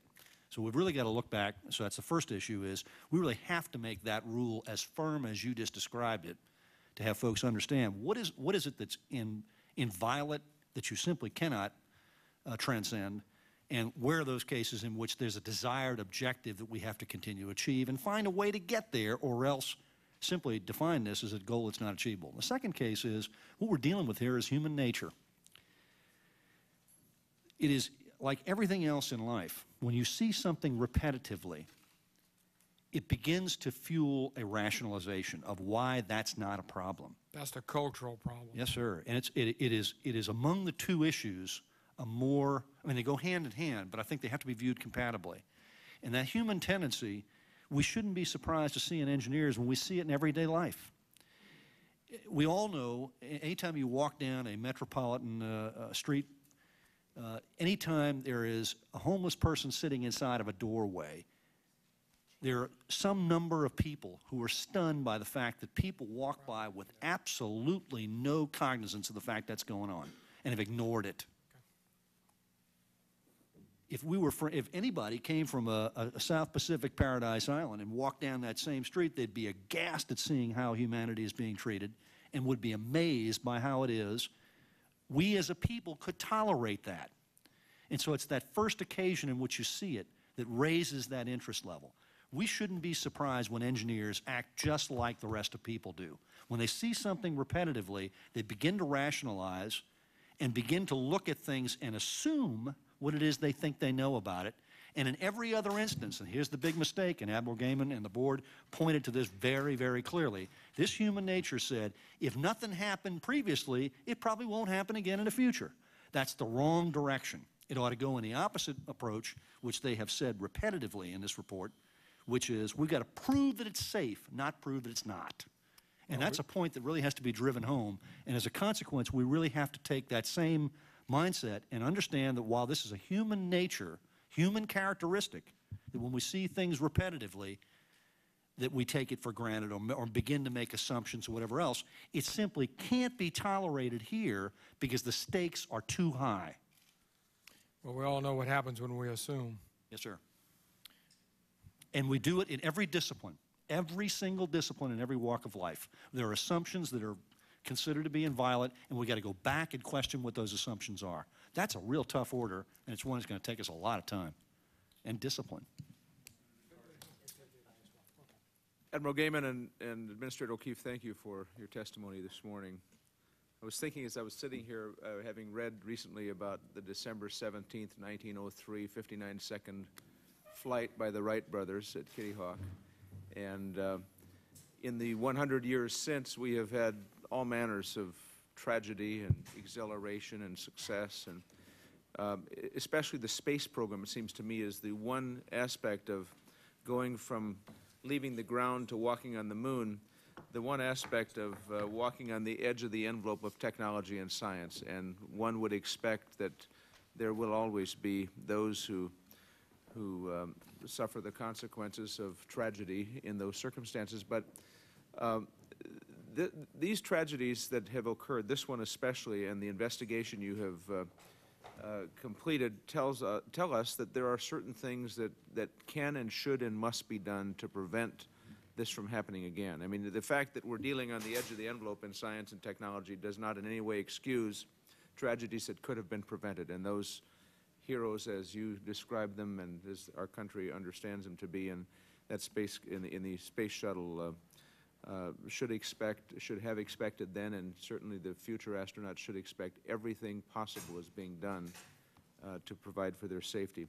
I want to ask you just about two issues quickly, and let me say, first of all, Admiral Gehman, I'm not a scientist, or I don't have the technical ability perhaps to have fully digested everything that your report includes, but it seems to me you have done a massively thorough job. And Administrator O'Keefe, you have, I think, been a very stand-up administrator here in these circumstances. I raised questions immediately about the proposition of whether NASA could create its own investigative board reporting to NASA. Others raised the same questions. You responded immediately by changing the board's charter, removing references to the requirement that NASA oversee and review the board's investigation and so on. I think the result of that, Administrator O'Keefe, gives us a report that does have true independence, and I think your working with it the way you have has been admirable, and I appreciate that leadership. I want to ask you two things. Thank you. One, the requirement of the mission management team meetings every day during a shuttle flight. Those NASA regulations required such meetings every day, and my understanding is from your report those meetings occurred only 5 times during the 16-day mission, and that discussions regarding the risks of the foam strike and the need for additional imagery, the requests for imagery did not surface at all at these meetings that were held. So 15 of these or 16 of these meetings should have been held, I guess, and 5 of them were held, and at the 5 that were held, no discussions were developed in those meetings with respect to the request for imagery, despite the fact that beneath all of that, these discussions were occurring. Can you describe that, perhaps both of you describe that for me? Is that part of the culture issue or part of the assumption issue that never came to the attention of those who should have been attending to it? If I'll start off by saying that the characterization is correct that you made. They held 5 MMT meetings in the 16-day flight. They were required to meet every day. We went back to the 3 previous missions and counted up the number of times the MMT met. And guess what? They don't meet every day. They've been meeting every 3rd day for as long back as we could find records. And this is an example of culture at work. What happens is you got regulations, you got to do it this way. Over a period of years and years and years, you kind of atrophy to where you do it this way, you're violating your own rules and regulations, and now you're sending all kinds of informal messages through the system that it's okay to violate your rules and regulations. And the top-level managers are doing it. We don't need to meet every day. We can meet every third day. It's good enough. Emails are good enough, and we're not sure what emails count for. I mean, are emails official communications or not? And so this is a classic case. So I wouldn't blame the fact that there were only 5 meetings on this mission as being causative. In other words, that's the way they've been doing it for years. So there's nothing different about it. Now we made the point in our report that these meetings were very short. Some of them were 30 minutes long. Longest one was about 50 minutes long. And if they had really had met every day, maybe they would have inquired into some of the more minute details of what was going on, and this subject of imagery might have come up. Pure speculation. Mr. O'Keefe? This report very clearly indicates that the rules and regulations that we have promulgated over the years are treated much the same way as stoplights in Naples. They're advisory. That's not tolerable. We cannot have that. We've got to go back and really look at what those operational procedures call for and put in motion that which we believe, and that's part of the recommendations. That's part of our raise the bar input standards that we really have to implement and have a very clear understanding of how those operational rules will be promulgated and followed as we go through this. Because the intent behind the MMT, I think, is a good one, which is to coordinate views and positions, inputs, and then serve it up for decision making. Well, there was an awful lot of stray voltage, is what this report indicates, of lots of communication going on, but to no particular point in some cases, or to no particular decision-making alternative. That's a failure, really, to understand the purpose of the rules, and over time, I think, as the chairman of the board observed, as well as all of his members, that over time, if these things are viewed as advisory, what's the point? Why are they there? And that's something we've really got to take back as a strong indictment of the culture, and we've got to correct it. And Administrator O'Keefe, the reason I asked this specific question is the mission management team meetings. I don't know much about this at all, except that my assumption would be that mission management means just what it sounds like, managing the entire mission. And the fact that it didn't meet, not only in this shuttle flight per regulation every day, but in other shuttle flights as well. But more than that, the fact that when it did meet, it did not have the information flowing up to it of questions being raised in the organization about the question of whether they should have additional imagery to determine whether this foam had caused some damage to the wing. I mean, that's an organizational issue, it seems to me, and a structural issue of very significant importance to the future operations of NASA. And it's an important process question that must be resolved, no question. And I wanted to ask just briefly a question about the next generation launch vehicle. The return to flight for this shuttle, one hopes, will occur at some point when we have satisfied all of these issues, and there's much work to be done. But my understanding is that the next generation launch vehicle is meant to complement rather than replace the shuttle. And as I read the investigative report, what you are saying, Admiral Gehman, is that this shuttle vehicle is yesterday's technology. It needs to be replaced rather than to have some other vehicle complement it at some point. And this gets back to, I think, the question that my colleague Senator Nelson was asking as well. I mean, all of that costs an enormous amount of money. Replacing this launch vehicle completely will be a significant capital requirement, will it not? When we go back to return to flight with the space shuttle, will you by that time have made a decision about what your next generation launch vehicle is going to be and whether it's going to fully replace it in a certain time period or whether you're going to continue to try to complement it as your current plans would indicate? Yes, sir. Now, the short answer is yes, indeed. By the time we return to flight, we really have to have an answer to those questions, and we're in the process right now very hard of trying to resolve precisely what the composition of this will be, using as the baseline the Integrated Space Transportation Plan that we have presented to the Congress as part of this year's budget and was endorsed last year as part of the President's amendment in November. I'd ask Admiral Gehman to comment, though, on the characterization of this particular finding, because I read it a little differently.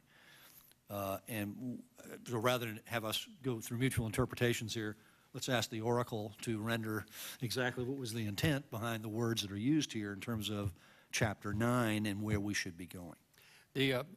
After we'd studied this system in such great detail, the board felt that we owed it to the public and to the United States and to the nation to editorialize a little bit on the safety and the longevity and the lifespan of the shuttle as we know it.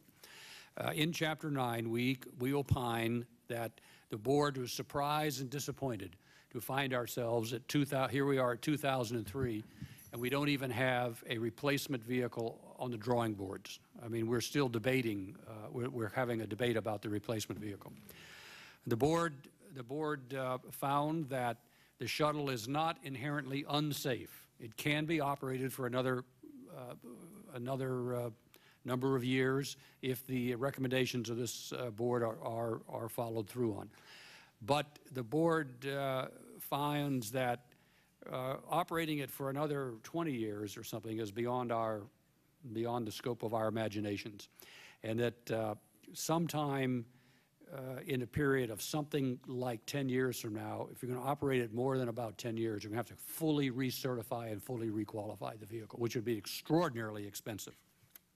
From what I understand your answer to be, if you were an astronaut and if the recommendations of the board were followed, you would not have difficulty joining the crew and flying the shuttle in the future. That's absolutely correct.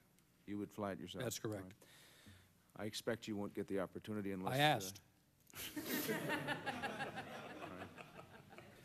Fortunately, that was not a finding and recommendation which we intend to accept and comply with. So as a consequence, this is a debatable point, and I think he wants to head back to his sailboat.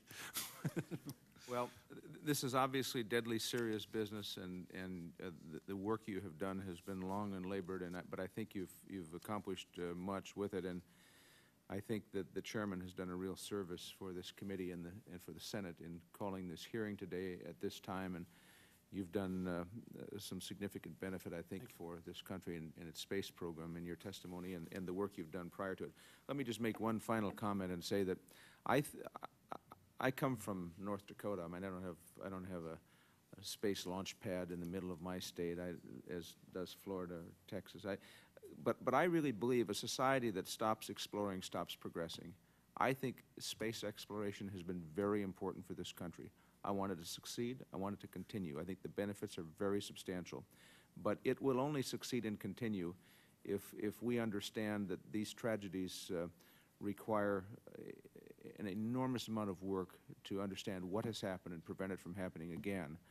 Again, we're operating on the edge of the envelope of knowledge here, and some wonderful men and women, heroes in my judgment, one of whom served with us here in the Senate, Senator Glenn, have been the pioneers in space travel. But I really think we're just at the beginning phase of understanding what the rest of our universe is and how to explore it and the benefits it can provide for us. So let me again thank the chairman who had to depart. All right, and Senator Nelson has a final question, and then he will close out the hearing. Senator Nelson. If I could just quickly observe Yes. on your point, I think you've got it spot on. I mean, we are really in the equivalency here in space exploration of the age of sail. We have really just gotten started as humankind has pursued this approach. It is very early in this process, and we've got a long way to go, and the expanse to what we could conquer by this really is just unimaginable in its expanse. And so as a consequence, I think exactly the way you've characterized this is precisely the way I look at it. This is a daunting challenge, and we're at the very beginning of it. It's a tremendous responsibility, and it's one we take very seriously. Thank you very much. Senator Nelson. Thank you, sir. Senator Dorgan, I want to pick up on your question about the next generation vehicle.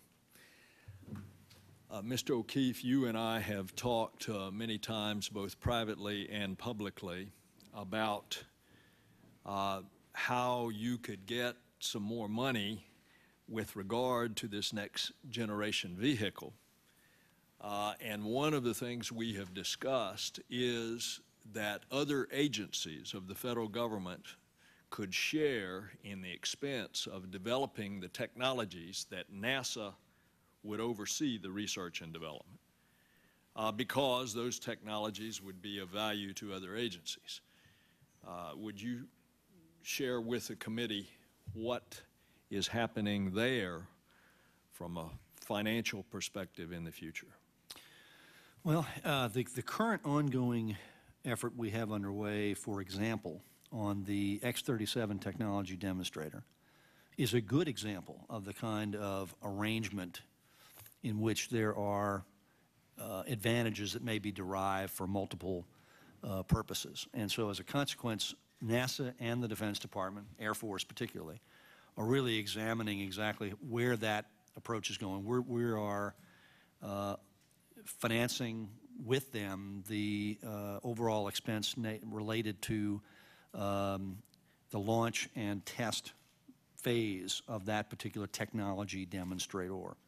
The orbital space plane, which is again the follow-on effort that Senator Dorgan referred to, we are right now in the process of inviting the industry to respond to the requirements, which again can be summarized in one page. This is what we want it to do, and here are the capabilities we need. And there are a number of different technologies that are accented, if you will, that may have great application for where the Defense Department may go on that, and we are engaging in discussions with them. But at this present time, on the orbital space plane, the objective is that we get about the process of finding a complementary asset that is crew transfer vehicle in its orientation, that the board observed in Chapter 9 is the kind of thing we need to do as expeditiously as possible. And we're now in the process of trying to figure out how do you define expeditious, how quickly can it be done, what's it going to look like. And the industry is actively playing in that and working through that particular contractual effort that's being engaged right now. So we should have an answer to that in very short order. Do you expect that in a net outflow of dollars from NASA that will require additional money to be budgeted in NASA? It heavily depends on how soon we want to see delivery of the asset. And as I mentioned in response to Senator Hutchinson's comment, the amount that we have included in the NASA budget now before the Congress and the 5-year stream certainly is a resource allocation for an orbital space plane. It will not be sufficient to cover any delivery date we may desire. To the extent we want to accelerate that, it isn't going to require more in aggregate. It may require more up front. And that's part of what we've got to sort through now. But again, very thoughtful questions, commentary, and direction that you've given us at previous hearings and along with other of your colleagues prompted us to go back and look at that trade study, figure out what it's going to take in order to accelerate this. What are the approaches we would use in that regard? And in no instance have we made the requirements negotiable. We've made those the fixed constant and everything else around it the variables that we may want to consider in terms of accelerating its delivery or what other approach you'd use for crew transfer versus crew rescue and the like. In what time frame, so that we can be expecting it, would you expect to come to the Congress for that kind of request? To the extent that a request is required, it will be at the point in which the President determines that that's necessary, and that's exactly when it will be delivered. And is your answer the same then with regard to the additional expenses that will be required for the return to flight?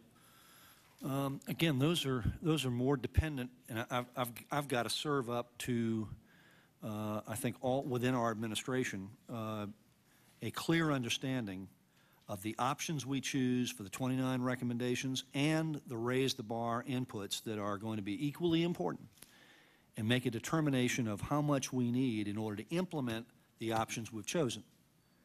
And that is going to, again, be a fulsome debate within the administration, and we're in the midst of that now.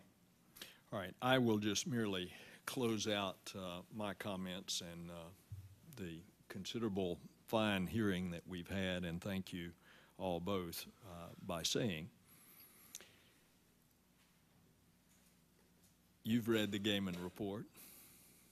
The Gehman report said that the cost cutting in the past has been part of the problem. That's what I said I was pleasantly surprised in seeing in the report, because I didn't anticipate that Admiral Gehman's board was going to address cost. It is part of the problem, and they have identified it. And the long and short of it is, over 4 administrations, and this is bipartisan, both parties, that NASA has been, to use my word, starved of funds. And it has always been that Office of Management and the Budget that has said "niet" to NASA. I think everybody, including the members of this committee, that want, as Senator Dorgan so eloquently said, to see our space program continue to be robust and fulfill that desire of this nation to explore, needs to know that you're going to be in there fighting in the internal fights in the administration with OMB and the White House to make sure that the monies are there for NASA. Yes, sir. That answer is good enough for me. Thank you, sir. Admiral Gehman, again, you've done a great service to the country, an enormous service. We thank you from the bottom of our heart. No other questions from the committee. The committee is adjourned. Thank you, sir. Thank you, sir.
In a moment, Ken Starr and Floyd Abrams on campaign finance, Mexican President Vicente Fox, and a hearing on college football and antitrust issues.